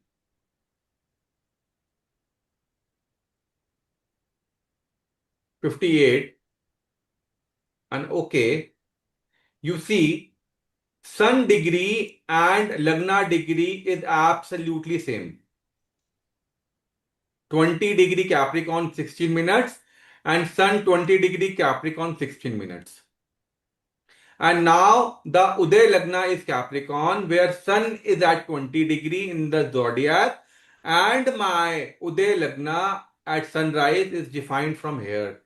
So this is how daily, whatever degree the sun is, we have to make that alignment with the rising sun, and whatever Lagna is falling at that particular time, that is called the Uday Lagna. So for every 2 hours, suppose I will change for next 2 hours. See, this is the time 7:50. At 8:57, after 1.5 hours, 2 hours, sun moved to the next house, and the Uday Lagna is Aquarius. If I will move one, Sir, it's 1 hour only after 6:50, so it started. 7:50. Understand. वो beginning period हम कौन सा consider वो करेंगे sir? Beginning period वो शुरू होगा. The beginning period is the period when this particular लग्ना स्टार्टेड. तो दैट इज फ्रॉम 0 डिग्री. नहीं, टाइम ड्यूरेशन की बात Time कर रही मैं duration is पूर्वास when this Lagna.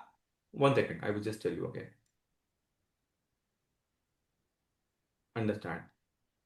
The sunrise time was 6:50, 6:50, 58, right? This is a time of a sunrise. This sunrise, my sun was at 20 degree. Right? yes sir, but So हाँ I am coinciding the Lagna degree with sun degree, that is 20 degree. But my current in this particular house, this Rashi came 20, already moved to 20 degrees. So we have to take the starting time of 0 degree when this Rashi Capricorn has started in this house. Which when it happened at this particular time.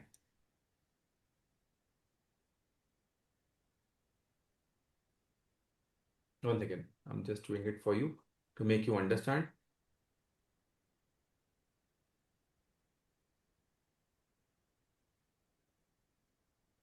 yeah, it's 1 degree now.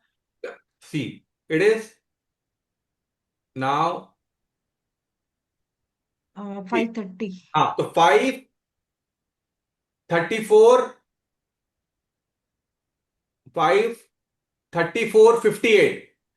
5:34:58 is when the Capricorn sign was started, and from here to our window will be checked. To our window. Yeah, Will be got it. checked.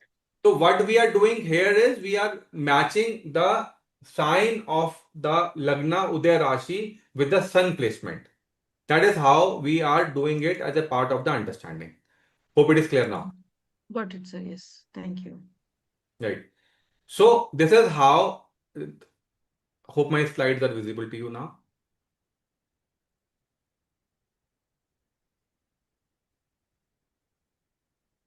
Right. So we talked about the sun in the morning time was in the first house and with a Rashi which is Capricorn, and now we know that sun is in Capricorn only. The sun will remain in Capricorn. The only thing, the complete Rashi will be moving from one house to another house. So after 2 hours, the sun with the same sign Capricorn is moved to the 12th house, and the Rashi which is coming in the Lagna is Aquarius. If after 2 hours, the sun with the Capricorn sign moved to the 11th house, Aquarius moved to the 12th house, and the Rashi which is being shown in the first house is Pisces. This is how the complete movement happens. The next example I have taken, in the evening time, the sun is in the 7th house, and the Rashi which is Uday on the rising ascendant, it will be of Cancer, which is with respect to the movement happening in the zodiac sign. Now, when we are taking this class at 21:30 hours, the sun was in the same sign, which is Capricorn, and this Capricorn sun is in now 5th house, and the Uday Rashi is of Taurus. So in every 2 hour, we are moving the Rashi. Starting time is the entering of the Rashi, and the end time that can be seen from the particular software, which we will be going to study in the next week period. Hope this is clear to everyone. If anybody has a doubt, we can talk it about right now. This is very important to understand, because if you understand this, then the things are very, very clear to you, all of you. Importantly, we need to understand how a particular ascendant sign is moving in a complete day. So, if somebody is born at 4 o'clock in the morning, he may be having a different rising sign. If somebody is born on 8 o'clock on the same day, it will be having a different rising sign. If somebody is born on 12 o'clock in the noon, he must be having a different rising sign. If somebody is born on 4 p.m. in the evening, he must be having a different rising sign. If somebody is born at 10 p.m. in the evening, the person may be having a different rising sign. The placement of the planet in a particular Rashi will remain the same. If sun was in Capricorn, sun was in Capricorn for the whole day. Sun was not moving the Rashi. Sun was there in the Capricorn only for the complete day. The only thing which is moving is the ascendant in the anti-clockwise direction. This is a very, very important logic to understand. Nitika ji, over to you. Nitika ji. Sir, I want to know that the houses are moving anti-clockwise, but the sun is moving clockwise. Houses are Why not is moving, ma'am. Houses are fixed. You Yeah, need to houses are remember, fixed. I mean, when we count the Rashis are houses, we moving. go anti. Rashi was moving. We need to be Okay, the right verbiage. Houses are always fixed in the chart. fixed. First Okay, house will remain as is where it is. The first right. house, the Rashi is getting rotated. So in the start Yes. of the discussion, we talked about Capricorn was there in the first house. Then Capricorn moved to the 12th house. Aquarius moved in the first house. Then Capricorn moved to the 11th house, Aquarius moved to the 11th house, and Pisces moved to the first house. Houses are static, Rashis are moving with The the moving. span Yeah. of past with the movement of R. Yeah. Okay. So my question is, when we are doing the rashis, when we make the chart, so we go one, like for house number one, and then we go on the left hand side, the second house, the numbering is done anti-clockwise. So, but movement happens this way. Why? This happens, this is how chart is being formed. So when we are counting the houses, I just show you the screen. It will help you to understand. But the sun is, when we are placing the sun, we are going clockwise. Placement, देखो, movement in the chart is happening because we are at Earth, and we are looking the sky apparently. Right? So, one second, I'll just show you. Hope my screen is visible, right? What I'm trying to help you out is, this is my first house. We read the chart this way. First house, second house, third house, fourth house, fifth house, sixth house, seventh house, eighth house, ninth house, 10th house. Right. That's Right? what I'm asking. Why And why are we not going clockwise? the movement happens in the chart that way only. Its movement is doing this way only. Anti-clockwise. This is how it happens. I cannot define this why it is happening. This is moving in this direction only. This is how the things work. The movement of the complete thing is happening in anti-clockwise manner only for all the 7 planets. Rahu Ketu moved in reverse direction. Rahu Ketu moved in the same direction what we're talking about clockwise. Okay.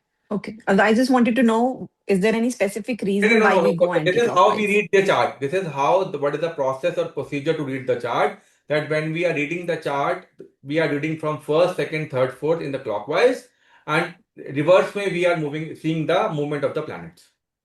Okay. Thank you. Sangeeta ji.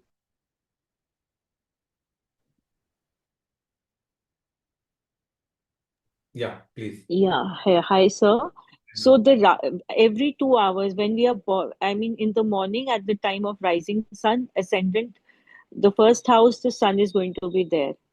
So the sun and the Rashi move clockwise, right, sir? They move clockwise. It's a clockwise. Every 2 hours. Yes. Yeah, and the Rashi and the sun both move together. Rashi, sun is in the same Rashi for the complete month. Okay. Suppose sun is in, we just celebrated Makar Sankranti on 14th. Makar is Capricorn. On 14th of this month, sun moves into the Makar Rashi or the Capricorn Rashi. For the complete month, sun will be staying in the same Rashi only. The degree of the sun will be changing 1 degree daily. For 30 days, so on the first day, sun will be 1 degree Capricorn. Second day, 15th of February, sun will be 2nd degree Capricorn. Third day, 3 degree Capricorn. Fourth day, 4th degree Capricorn. 25th day from 14th is 25 degree Capricorn. And once the 30 degrees are over, it will be moving to the next sign. So, sir, that means everybody born in this month will have ascendant as Capricorn and sun in the... Sun, everybody born in this month will having the sun in the Capricorn only. What I'm trying to help you out, the same thing. In a complete day, there are 12 ascendant coming in every 2 hours. So as per the time of the person is born, suppose somebody is born in morning 5 o'clock, then whatever Rashi the sun is, the same Rashi we are getting as a part of our Uday Lagna or ascendant. If somebody is born at between 6 to 8, then the second house where the sun is placed is our rising sign, which is again in today's case example is Aquarius. I will just share the chart again with you to make you understand. This is, hope my screen is visible to you. Yes, sir. Yeah. Understand. This is the time of sunrise was 6:50, right? Yes, sir. 6:50. 6:50, the rising sun was always in the first house. In the morning sun, whatever Rashi the sun is, that will be Uday Lagna in the east horizon. Because sun rises from the east and sun rises in the east, so this is east direction. So whenever in the morning for any place, sun will be here only because sun is rising from the east only. So Yes, for sir. anybody who is in whatever place in the world he is, the sun will always rise in the east. And this is a house number 1, which is representing the east direction. So in the morning time, this house is always be captured by the sun. And whatever Rashi the sun will be in, will be the Uday Rashi for that native. Suppose if somebody is being born from Let's say 9 o'clock in the 9 morning. o'clock, suppose example, 9 o'clock. Thank you. I'm just taking the random example. Somebody is born at 9 o'clock. So 9 o'clock, the person is having that sign of Aquarius, which is rising on the east horizon. And sun is already moved with Capricorn to the 12th house. If Got I it, sir. if I will make a more 2-hour window, then see, the next 2-hour window, the sun moved to with Capricorn Rashi because sun is in Capricorn, move to the 11th house, and the rising sign in the east will be Pisces. Suppose I will move 1 hour more, then the rising sign at 11 o'clock around will be Aries. Aries. If I will move 1 hour more, then the rising sign at around 1 o'clock will be Taurus. But sun and other planets will remain same with the same understanding. If I will be making this as again morning time 6:54, sun was in Capricorn, Mars was in Capricorn, Mercury was in Capricorn, Venus was in Capricorn, and I will move at 12. See, the same planets, only Mercury was slow moving planets remain the same. The same planet, all are same in the same sign only. Mercury was on the edge of 30-degree completion. That is why it moved to a different sign. Otherwise, all the planets are in the same sign only. They are not changing their respective rashis. I hope it is clear to you now. Yes, sir. Thank you, sir. Only ascendant movement is happening across the board in the complete day. Ji ma'am, Sunita ma'am, over to you. Sir, the sun movement is always east, south, west. East So that to is west north. why, That yeah. is why. That is why. Yes. So that is why it is always clockwise direction sun Yes. movement. Yes. Yes. I hope this is visible. This is 5 to 7 is the ascendant morning tentative time we take. So now the Perfectly made. sunrises. Perfectly made, ma'am. Thank you so much. Sunrise is around 5:30, so 6:30. So almost half an hour, or depending on the degree of the sun, we are shifting or moving the time, that duration to later part, like 5:30 to 7:30. Yes. Yes. So Yes. that way, morning 5:30 to 7:30 will be the first house, evening 5:30 to 7:30 will be the seventh house. So Yes. same way, 1 to 3, like 1:30 to 11:30 to 1:30 p.m., 11:30 a.m. to 1:30 p.m. will be the 10th house, and exactly opposite midnight will be the fourth house. Perfectly understood. Right. So I hope it is clear to everyone. I think there was a question. I missed that question. One second. Let me see the question. That question was, if you don't know the time of birth, what is the default time to use? No, no.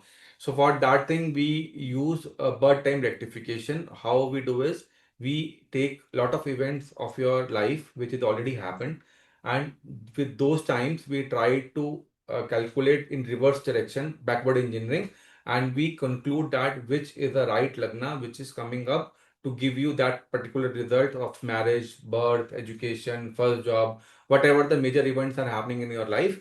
We try to deduce from that event, or because that has already happened. So every chart is a different chart. So basis the event which is already happened at particular date in your life or a year of particular life, we try to do the birth time rectification and try to find the right time for your birth. 2 minutes also. That is a different process altogether. Right? Malti ji. Hello, sir. Sir, I wanted to know, is there any relation between the Lagna degrees and the sunrise? हाँ, तो in the morning time, sunrise time, the Lagna degree and the sun degree is almost same. I show you. But you showed that you have to go back to 1 hour, then Back it to was. 1 hour, because that particular Rashi entered into the first sign 1.5 hour before. The sun degree today sun degree 20 degrees. I just show you. Yes. So 20 degree is suppose I will change the date. Understand? Hope my screen is visible to you. My screen is visible to you? Yes, yes. Suppose I will make 14th January.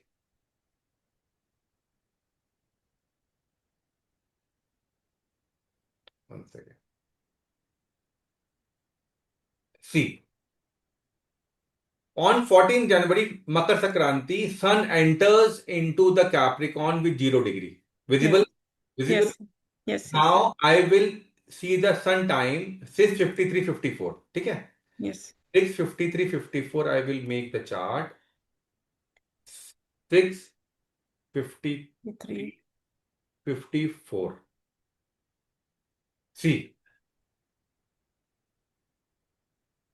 one second. कुछ गड़बड़ हुआ. I made a mistake. One second. 14. It is 14 seconds. Push. I made a mistake, I think. What is the sun time? 6:53:14. 14 seconds.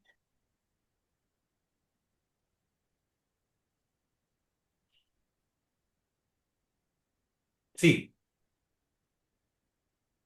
sun and Lagna degree is same. Okay. Getting my point? If I will move a day, देखो, I am just moving a 24-hour day. देखो, see, I am just moving a day. Today date is 16 January, morning same time. The sun rise 6:53, 6:53:14. You know, 0 degree Capricorn, 53, 53, 58, almost same. Next day, 17th, 1 degree Capricorn, both are same. Okay. Next day, 2 degree. यहाँ पर थोड़ा difference आ रहा because 6:53 and the time is 6:53:22. So I have to just move it from few seconds.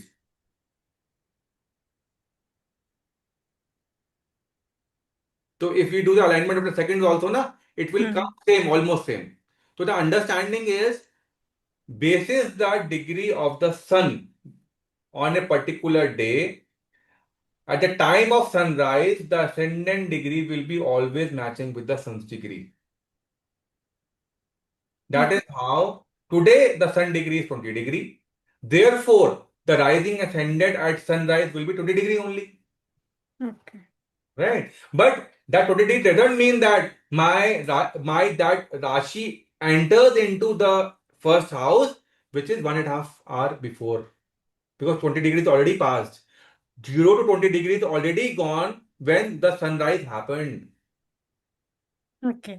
Thank you, sir. Get my point? That moment is already done in the night time before the sunrise. That is why we are looking from that perspective. That complete window for that particular sign will be 2 hours only on an average. It may be from 158 to 2 hours to 2 minutes also. But on an average is 2 hours per sign. Thank you, sir. Hope it is clear to everyone, right? Sunita ji. Rita ji. Sir, Lagna degree, if the birth time is not exactly at the sunrise time, so that will change, isn't it? Obviously. So that doesn't need to be So coinciding with I am born at 11 o'clock in the afternoon, or so my birth time is different from the sunrise time. So accordingly, that movement which has happened from first house to second house to the third house, my sun is in 11th house because I was born at 11 o'clock in the morning. And whatever sign, suppose I was born in the month of February, May, the sun is in Aquarius when I was born. So when I born at 11 o'clock in the after in the morning. So if I would have born at 6 o'clock in the morning, I will be having Aquarius in my Lagna as a rising sign.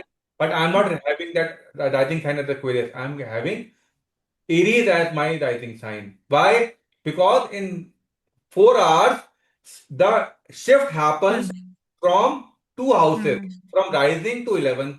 The sun moves to 11th house and the Rashi becomes, for me, is Aries. So I am Aries ascendant person having sun in the Aquarius. Aquarius. No, I'm talking about the degree of the sun and the house, sir. I'm not able to. Lagna. Degree of the rising house, that is the ascendant and the sun. Will they always coincide? At sunrise. At sunrise only. Now, if the birth is not at sunrise, How will it be so changed? that How will will it change. change? Okay, okay, sir. Right. So in one day, at one point of time only, the sunrise, the sun degree and the ascendant degree will be same. Okay, good. Chitra ma'am. Chitra ma'am. Sir, actually, when we see in a South Indian chart, sir, where Rashis are fixed, we can see that the ascendant goes every 2 hours, no, Yeah, sir? same logic. Same logic. I think that is a different way of calculation, no, sir? No, calculation is same. Where the houses Rashi is fixed. Rashis are That, fixed. yeah, it remains in Capricorn. So next to 2 hours, it will be in Aquarius. So ascendant shifts, then ascendant shifts Yes. to Pisces. Yes. It will go like that. Yes. Okay. Perfect. Yes. Right. Okay. I hope it is clear to everyone. Right? Now, the last topic of this. Hope my screen is visible to everyone. Let me know when it is visible. Yeah. So we have categorization in terms of reading the Rashis. The first and important point is we always read the chart by 3 Rashis. The first and important one is Chandra Rashi. We talked about Arindra Rashi earlier. Now we're talking about Chandra Rashi or Moon Rashi. Wherever in our chart the moon is placed, that Rashi is called the Moon Rashi. In this particular case, moon is placed in 12th house and the Rashi in the 12th house is Leo. Therefore, my moon Rashi will be Leo. If your moon is in Gemini, then the moon Rashi will be Gemini. If your moon is in Scorpio, then the moon Rashi will be Scorpio. I will be just sharing this one more chart for the sample understanding as a part of the practice. If I will see this chart, can anybody help me to understand what will be the moon Rashi is? Anybody can raise the hand. Right. So, Malti ji, please help us to understand. Sagittarius. Sagittarius. So, what we need to look out is where my moon sits in the chart and whatever house the moon sits, whatever Rashi is there, that Rashi becomes the moon Rashi. So, now we have two Rashis. One is ascendant Rashi, one is a moon Rashi. So, there are two different concepts altogether. We need not to mix. The third is Sun Rashi. So wherever the sun sits is called Sun Rashi. So whatever books we are reading in from the day one, sun sign, sun sign, sun sign, that sun sign is the of sun wherever placed in that particular month. Now when we are talking, sun is placed for 1 month. So Rupal ji, Swati ji, Jigyasa ji, Shiva ji, all are born in the month of, suppose, October. October month, may the complete month sun will be in the same sign. So, or this is one understanding. Second, moon Rashi. Moon is changing in every 2.5 days. So the moon will be there in the complete zodiac, in the complete month in 12 different signs. Then we have ascendant who is changing that in every 2 hours. So we need to understand sun sign is a broad thing when we are looking for a complete but understanding. Moon is bringing us here. Lagna is bringing us here. So from 1 month to 2.5 days, precisely to 1/3 days, and 2 hours is the definition of sun sign, moon sign, and ascendant sign. So if we are doing astrology based on sun sign, that is a too broad picture to conclude anything. If we are doing on a moon sign, we are making that whomsoever is born in that 2.5 days, maybe there are 2000 people are born in that 2.5 days, all will be having the same understanding. The answer is no. If we are taking the perspective of an 2 hour window for a particular sign, then we are reducing that time frame. This is how we are trying to conclude more specific understanding we are having with respect to the moving from sun to moon to ascendant. Hope it is clear to everyone. Right? I'm just sharing my slides again.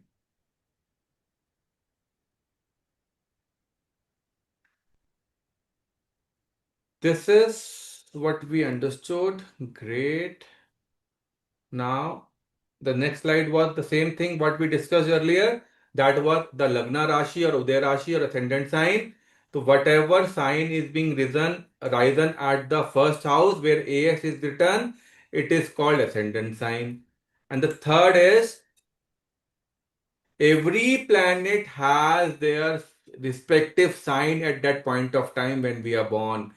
Venus will be in Aquarius, Sun will be in Aquarius, Mars will be in Venus will be in Capricorn, Sun will be in Capricorn, and Mars will be in Capricorn. Mercury and Rahu was in Aquarius, Saturn was in Pisces, Jupiter was in Gemini, and Moon and Ketu was in Leo. Ascendant was Virgo. Every planet has a fixed Rashi at that point of time when we are born. So we have now three categorization. One is ascendant Rashi, moon Rashi, sun Rashi, and for every planet we have a Rashi. This is how we read a chart. So now we have houses, now we have Rashi, and now we have planets. So I need to read a chart like where my sun is, in which Rashi, in which house. So whenever from now on I'm reading a chart, I will be reading like, I'm just sharing my screen again, and we will be having 5 minutes practice session with all of you who are still awake after 2 hour session. Now, I want to read it. I will do an example for you. Venus is in 6th house in Capricorn Rashi. Saturn is in 8th house in Pisces Rashi. Here. Mars is in 5th house in Sagittarius Rashi. Hope it is clear to everyone, right? Now I am changing the chart. Now I want anybody who will want to take a lead, or randomly I will ask somebody to Tina ji. Everybody will get the opportunity. Tina ji, you read any 3 planets in this chart. Any 3, whatever you want. Okay, so Mercury is in fourth house, Libra Rashi. Perfect. Saturn is in Gemini, 12th house. Read it with the flow. Saturn is in 12th house in Gemini Rashi. Okay.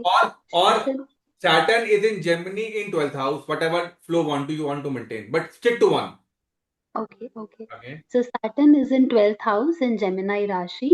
Right. Virgo is in third house in Venus is in Venus is in third house in Virgo Rashi. Perfect. Thank you, ma'am.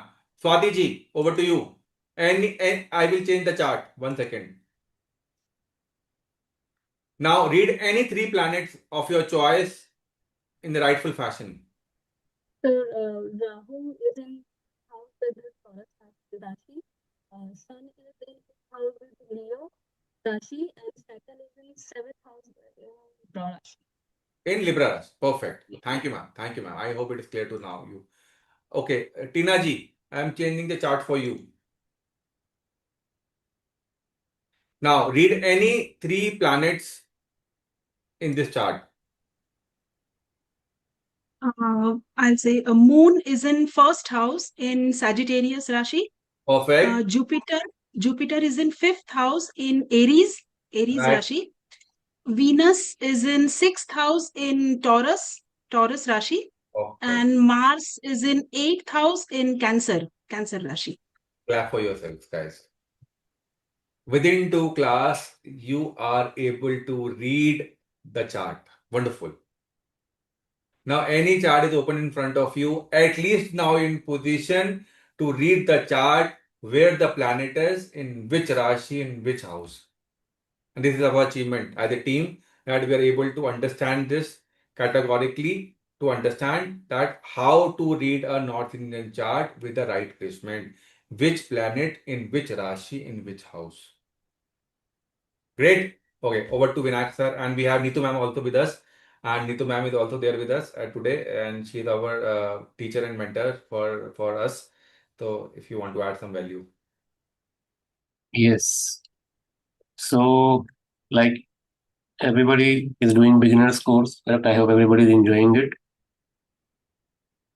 and also learning. Okay, not only enjoying but learning also. Huh? So now the thing is, in this beginner stage, there is a one more concept or subject that you all should learn. Okay, that is Panchanga. Okay, now the problem is nowadays nobody teach Panchang at the beginner level. Okay, we are adding that the Panchang element also in foundation course. Okay, that is not covered in these ultra beginners 5-day free session, but in the actual course we have. But okay, but we have a dedicated course for Panchang also. So on coming 8th of Feb, let me confirm the date. Yes, 8th of Feb, we are doing a session on Panchang. Okay, that is a free session. You also can join it. Now, what exactly you are going to learn in that session? That Nikuji will tell us. So Nikuji is our mentor and teacher for this particular course. So Nikuji, you can unmute and give us some brief about the Yeah. topic. So, thank you so much, Vinayak sir, and thank you, Sachinji. Amazing session. I think the best part is that you are making them do it along with you, practice it, so it gives a lot of clarity. And just one thing I would want to tell all of you who are very ultra beginners, that take it easy. Don't take too much stress that, you know what, oh, they've taught so much, I've not been able to grasp it. I still don't understand how houses work, how rashis work. Give yourself a little grace, give yourself a little time, and trust me, with the way the course is going on, the classes are going on, and with Vinayak sir and Sachin sir being here, I can assure you that by the end of it, see, by the end of 2 classes, you can already look at a chart, identify houses, identify signs, identify the moon sign. So imagine by the end of the course, you'll be able to definitely predict brilliantly. Now coming back to the topic of Panchanga. So on 8th of Feb, 3 p.m., we are going to have a free webinar for all of you on Panchanga. So I have a question from all of you. What do we usually use Panchang for? What is Panchang used for? You can raise your hands and answer if you know. Sachin sir, can you help unmute people who raised their hands? Yes, Malti, you can unmute. Like muhurtas for finding some auspicious timings. Okay, great, fantastic. Chitra ji? Super, Malti ji, perfect answer. Chitra ji? Yes, ma'am. It's for auspicious timings, for setting up a muhurta, and for doing some karmas on that date, particular date. Perfect. Whether it is Super. okay. Okay. Rupal ji? Ma'am, how is the energy going to flow for the day Mm-hmm. related to like Muratas are there, but then Mm-hmm. the Muratas, how is it going to affect your state of mind? And Right. what is going to unfold for your highest best when you're working in that timeline? Super. So Joylon, can we unmute Joylon? Yeah. Yeah. Hi. Yeah. To build a chart manually? Okay. All right. So I think all of you have really given the crux of how people know Panchang, but that's not what all Panchang is all about. See, our body is made of 5 elements, correct? Which we call as Panchbhutas, the air, water, fire, earth, sky, all these 5 elements. Panchanga is also made of 5 elements, okay? Tithi, Karan, Yog, Var, and Nakshatra, okay? So, just like how our body is made of 5 elements, the sky at the time when we were born had 5 particular um, elements, all right, and those define our life. Just like how you use Panchanga to find out a muhurta, to do certain activities, to do certain timings, your natal chart gives you your own Panchanga. You should do what activity when. That is one part of it. But are you aware that you can actually do predictions using Panchanga? Okay, if you know somebody's tithi, I'll give you an example. For example, if somebody is born on, anybody born on Pratipada tithi here? Okay, maybe you guys are still not aware of the names of the Hindu tithis, which is a part of the Panchanga. Okay, so full moon, the next day to full moon or the next day to Amavasya, no moon is your Pratipada, which we call as Shukla Paksh Pratipada or Krishna Paksh Pratipada. So if you guys know this, okay, let me give you an example. So anybody who's born on this date, which is Pratipada, which is one day after either full moon or either after new moon, a no moon day, there will always be an imbalance in their life. At a time when their work life is going very well, their personal life will suffer, and when their personal life is going very well, their work life will suffer. Okay. Similarly, we have an element called Karna. You all must have heard about spirit animal. Oh, my spirit animal is a panda. Oh, my spirit animal is a tiger. Oh, my spirit animal is a horse. That's how we kind of talk about spirit animals. So Karna is basically how you should proceed with your life in terms of your profession, your career, your work, your success. Karna defines your success. And each Karna is represented by an animal, and a person has all those traits. So, for example, if I have to take one, there is a Karna by the name of Balav. Okay. Now, people who are born in Balav Karna have a very strong sense of smell. Okay. They have the highest smell amongst any human being born under any other Karna. So, picking up each element of the Panchanga, you can do predictions without looking at anything else. And sometimes what happens is that you see that okay, this person's 7th house is bad, this person's Venus is bad, but still his married life is going on very good, and you're not able to identify that why this is happening. Why is it that though the Venus is not in a good position, or the 7th lord is not in a good position, or the 7th house is also hemmed between malefics, why still the married life of this person is going very well? That is where Panchanga comes into picture. So in Panchanga, if a particular planet which represents a very good planet for you, for example, people say, oh, Rahu will cause issues, Saturn will cause delays. But in somebody's chart, as per their personal Panchang, this could be the most beneficial planet in their in their life. Okay. For example, if you all said that we use Panchanga for Muhurta, right? So, do we do any auspicious activity in Rahu Kal? Okay, can I for no, how many of you raise hand that no auspicious activity should be done in Rahu Kal? Please raise your hands. All of you who feel that no auspicious activity should be done in Rahu Kal. Okay, superb. So most of you feel that no auspicious activity should be done during Rahu Kal. Let me tell you. No, puja, I understand. Puja Jigyasa, we can do any given point of time. It does not need muhurta. Puja does not need muhurta. Daily puja we are talking about, not about a particular havan or a particular sankalpa that you have done. For that, definitely, if you're doing a housewarming or you are, purchasing a new vehicle, we look at muhurta. But let me tell you, for certain particular people in whose chart Rahu is having a particular Panchanga aspect. Rahu Kal is the best time for you to do any auspicious activity. And this is exactly what we are going to cover in our Panchanga course. And I can promise you that once you attend the Panchanga classes, you are going to do predictions from that day itself. Okay. I will give you standard predictions for our free classes. When we will be doing the free classes, Vinayak sir will be doing 3 free classes, right? Yes. Okay, so the first class we will be doing introduction to Panchanga and we will be covering tithis and what person born on what tithi, what traits do you carry? You all are born on a certain tithi, right? You can look at your charts when you come for that class that what is your tithi and we can do predictions based on that tithi and you can there itself say ki, acha, okay, this is working, this is not working, right? So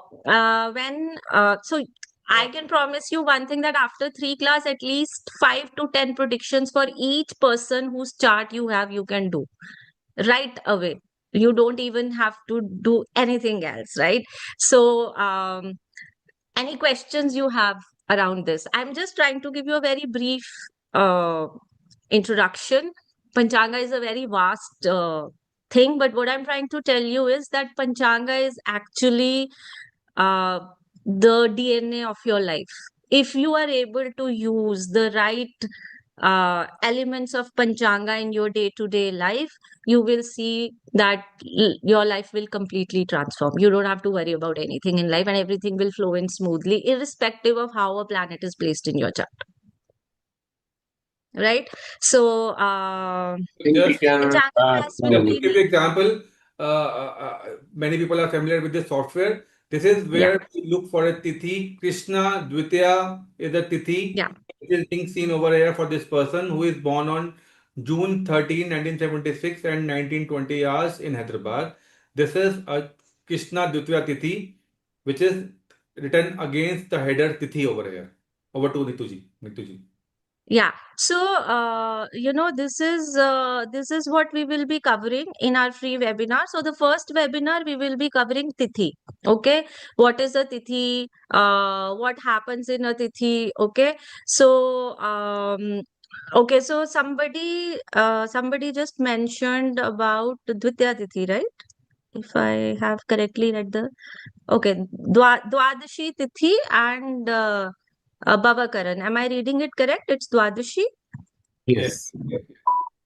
Okay, so Dwadashi Tithi, you can check. So Dwadashi people would have a shop attached to their house. Wherever their house is, they will have a shop attached to it. Some kind of a shop will be there, either below their house, attached to their house, next to their house. And second thing for Dwadashi Tithi is that, if they do any business in the spouse's name or their family member's name, that business will go in a loss. Okay, so let me know, Aradhana ji, if any of these two prediction works for you. And for Bhavakaran, they are very, very protective towards their family. They are lazy, and nobody can make them do anything that they don't want to do. Okay, they will do things as per their, as per how they would want to do it. They would not do it as per how somebody else is telling them to do it. So that's a trait, but they are very, very super protective about their family. Like they will go to any lengths to protect their family from anything and everybody. They are lazy people. And okay, so Bhavakaran, Aradhana, Sachin ji, can you mute Aradhana ji? Yes, why not? Aradhana ji, Yes, over. Aradhana ji. हाँ नमस्ते ma'am ji, actually Aradhana ji.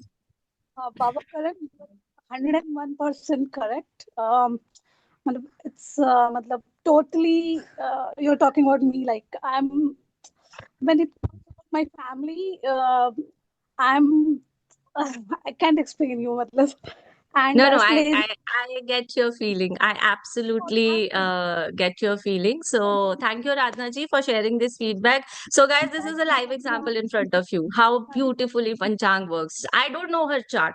I don't know her date of birth. I don't know her details. I don't know anything. She only told me her Tithi and her Karan, which is Bhava Karan. And from that, I've just given her two predictions. And in our Panchanga course, we are going to teach 50-50 predictions for each element of the Panchanga. So you don't even need to do anything else. You just need to know the Karan and you'll be able to give 10 predictions. Okay, this is happening, this is happening, this is happening, this is happening. I can tell you, I was doing a reading for somebody and this person, I just asked, okay, what's your date of birth?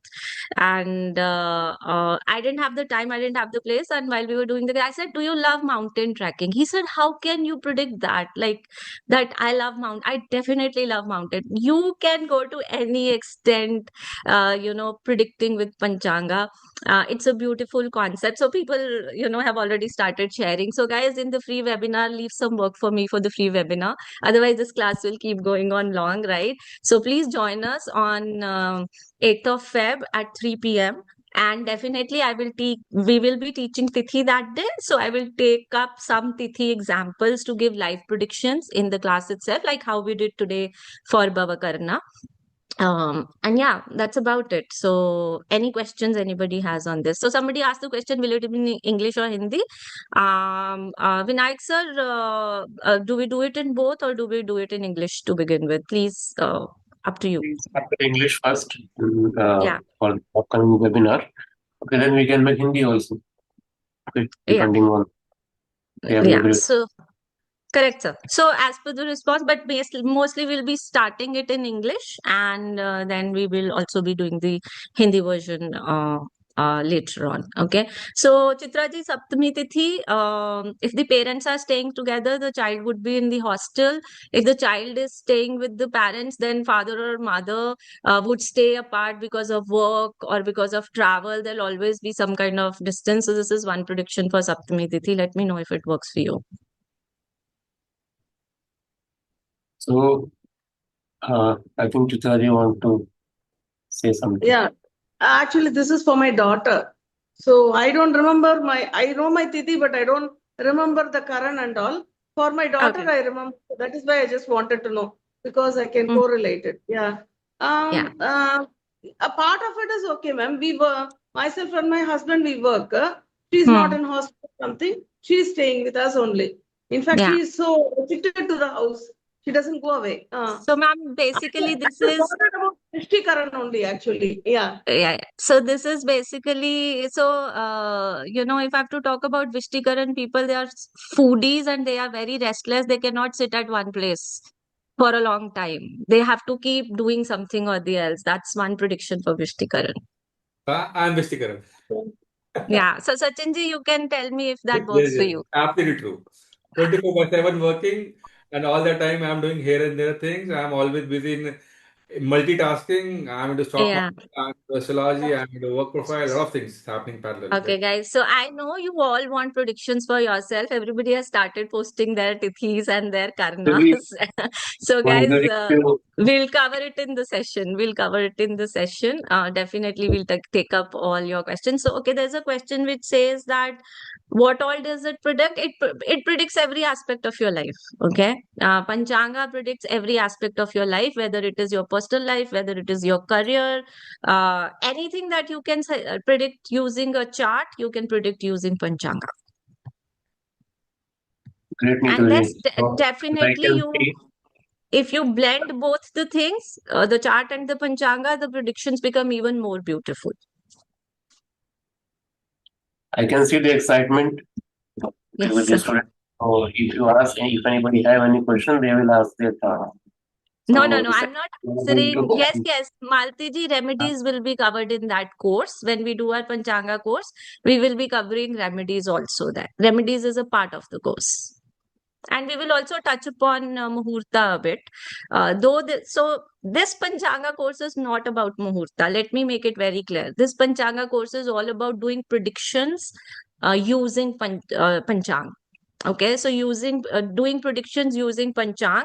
Muhurta, there would be 1 or 2 lectures on Muhurta. Vinayak sir would be there with us to help us with that.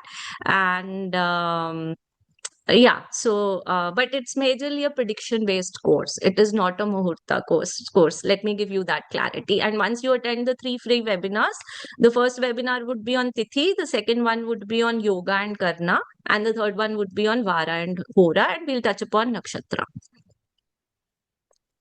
Great, Mukul. So I hope Thank you.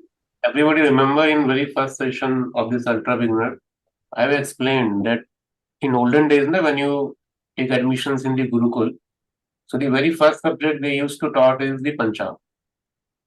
Okay, no matter in which subject you are enrolling for, you are enrolling for reading any Veda, Rigveda, Samveda, Yajurveda, Atharvaveda, or you are going to study Ayurveda, or even the Dhanurved. You know what is Dhanurved? Dhanurved is a subject in which we used to learn Dhanush, what we call in English, archery. Okay, the art of fighting. Okay, that is also a part of knowledge. So you pick any kind of a knowledge. The very first thing you should learn is the Panchang. Because Panchang is a very core of the Veda. Okay. Whether in Ayurveda you want to make any medicine, so at what time we need to what we call that herbs. Okay, when we pick herbs from the plants, okay, so there is a specific time in which we need to pick that flower or that herbs. How will you know that particular time through Panchanga? Are you understanding this? You pick any out of 40 subjects of Veda, you pick any subject. Everywhere you need Panchanga. And Jyotish is the one of the subject in which you can see the real application of Panchanga. Rest of application of Panchanga are not known to us nowadays.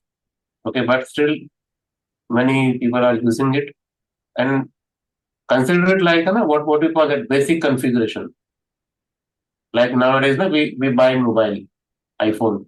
So we have a basic configuration of it. Like in the particular mobile, you can put 1 SIM card or 2 SIM cards. 1 GB of RAM, what we call it, that ROM, whatever it is. That is the basic configuration, correct? So whatever now you have to do within that limitation of the configuration. So Panchang is like same.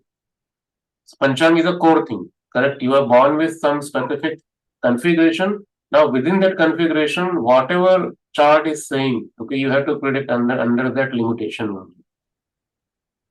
Understanding everybody? So you pick any software, Jhora, AstroSage, or any software, everywhere you will find the Panchang. Panchang, basically there are 5 elements. Okay, Tithi is one of them. Okay, like this, there are 4 other elements. We'll discuss those things in detail. Okay, so till now, people understood that Panchang application is only limited to the Muhurat. Okay, Muhurat is a subject, we call it electional astrology. Okay, whatever, let's say, if I want to buy any house, so at what is the best time to buy that house?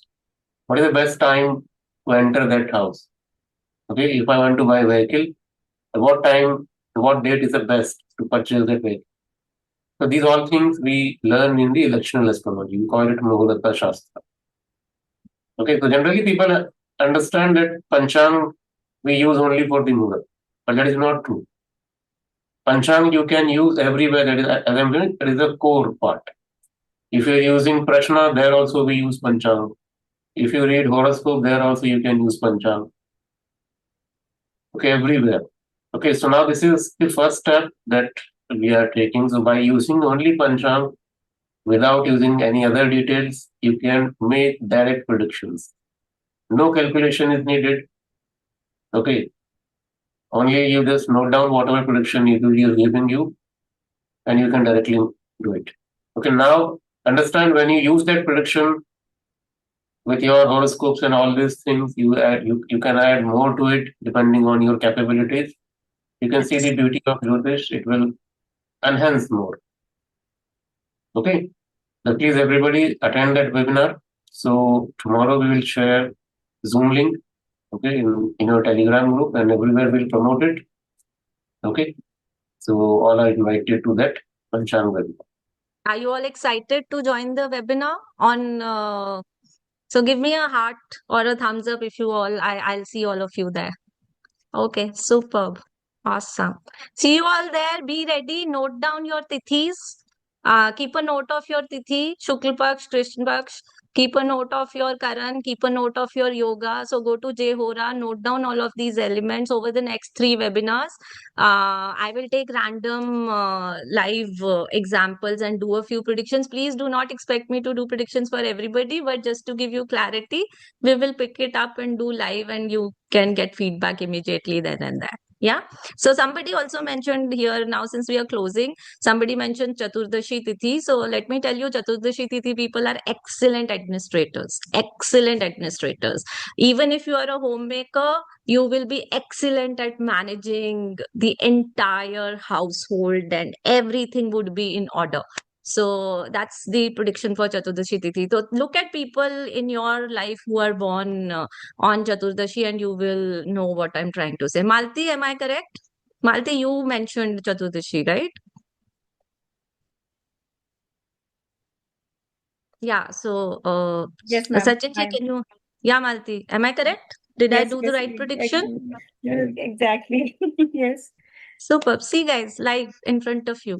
Yes. But I don't know the planet. I don't know anything, and here it is. Is it Okay. applicable for Krishan Dash? I am Krishan Paksh Chaturdashi. Don't worry. See, it's very vast. Like I said, we'll cover everything separately. In the webinar, I will not be covering separately Shukla Paksh and Krishna Paksh. I'll give you generic guidelines, but in the course, we will be covering it separately. We will be covering Shukla Paksh separately, Krishna Paksh separately. Tithi tells you about your profession, so you can actually predict the profession of a person by knowing the Tithi. Okay, so guys, it's a very fun and interesting and an amazing concept. Join me on 8th of Feb at 3 p.m. and 3 to 5 is the timing of the session. Great. Thank you so much. Just to help the people who are relative beginners, I will be having a Jagannath Hora session before her session so that you are able to see the tithi and everything. So on 6th, which is on Friday evening, 8:30, we'll meet again for a 1 hour session on Jagannath Hora basic understanding on English. Hindi session we already uploaded on the podcast. Whoever understand Hindi, they can obviously watch that session, which is a pre-recorded session. For English session with the people who are native in English only, I will be having one more session on English so that you people can make most out of from the Nitu's session on 8th. And I hope you all are on our Telegram group, Vedicgrace. If you are not, please join the Telegram group. I will be posting polls over the next 2-3 days on Tithi, Yoga, Karna. I will be putting some predictions, and I'll also be putting polls there. So whichever Karna gets the maximum votes, I'll be doing predictions for that Karna in the free webinar. Whichever Tithi gets the maximum votes, we will be doing that. So do participate in the polls. Join the Vedicgrace Telegram group and the Art of Prediction Facebook group, and let's create some buzz, and let's meet on 8th of February. So before ending this session, there is some warning or suggestion. Okay, so after listening all these predictions, and don't skip the beginner's class. Okay, otherwise many students can think, na, why we are doing ultra beginner and all these Okay, things. let me give Panchang. Vinayak sir, sorry, let me give you guys a clarity. Please understand, beginners is very important, even if you have to do predictions with Panchang, because see, I can give you 10 predictions, but if somebody asks you, okay, ye to hai, I am an excellent administration, but how is my job going to be in the next 6 months? For that, you will need to know Dasha, you will need to know how to look at the chart. So that is why I said that Panchang and your beginner basic knowledge of the chart needs to be mixed together, and it will give you stunning predictions. So, for example, a client comes to you. If you are able to give 5 predictions using Panchanga, the trust factor gets established that, okay, this person knows, right?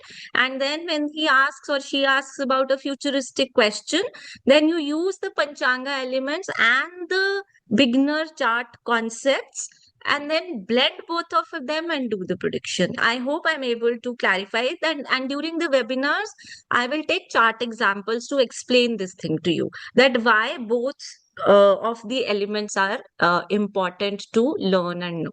Yeah. So you can take this tool. This tool can give you confidence. Right? See, the many people, when they see the chart, and now they're very confused from where we should start first. So Panchang is helpful in this regard, correct? If you know the Panchang, you can make 10, 15 predictions. So now your client himself will ask you, okay, so out of that prediction, he will focus on some part. So now you can go into more deeper. So when you want to go to more deeper, obviously you should have a knowledge of horoscope reading and all these things. I hope everybody is understanding this. Two parts are closely connected, correct? So the Panchang, you can get confidence. Okay, you can impress your clients. Very first consultations, okay, he will never leave you. Okay, after listening your predictions. I'll give them one quick example. So guys, in my chart, there is a combination. Anybody sees that combination, they have always been predicting I would be I would be suffering from depression, anxiety. Okay. I'll have a very stressful mind. So basically they always predicted that I would have mental health issues. Okay. But I don't have. I have zero mental health issues. All right.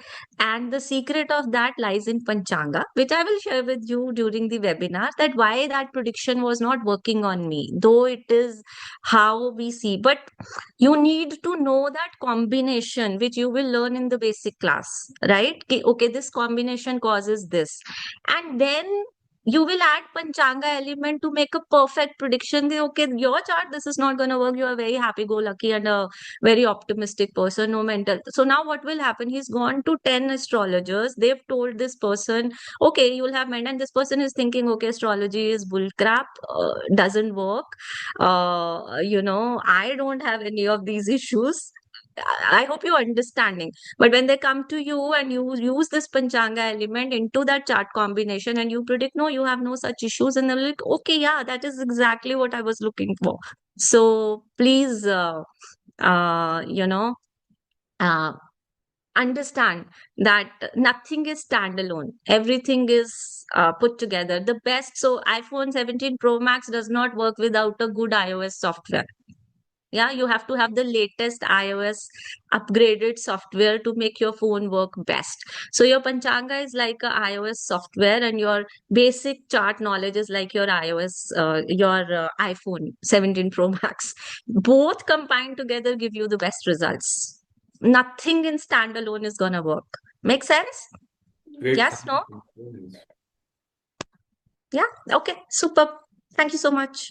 Thank you, Vinayak sir. Thank you, Thank you Sachin so ji. much, everyone. Thank you so much. I hope we are going good, and let's meet on Friday, 8:30 for Jagannath Thoda session. Right? Great. Thank you so much, everyone. Good night. Yes, and see you all on 8th Feb, 3 p.m. for the Panchanga session. Bye-bye. Bye-bye. Take care, everybody. Jai Gurudev.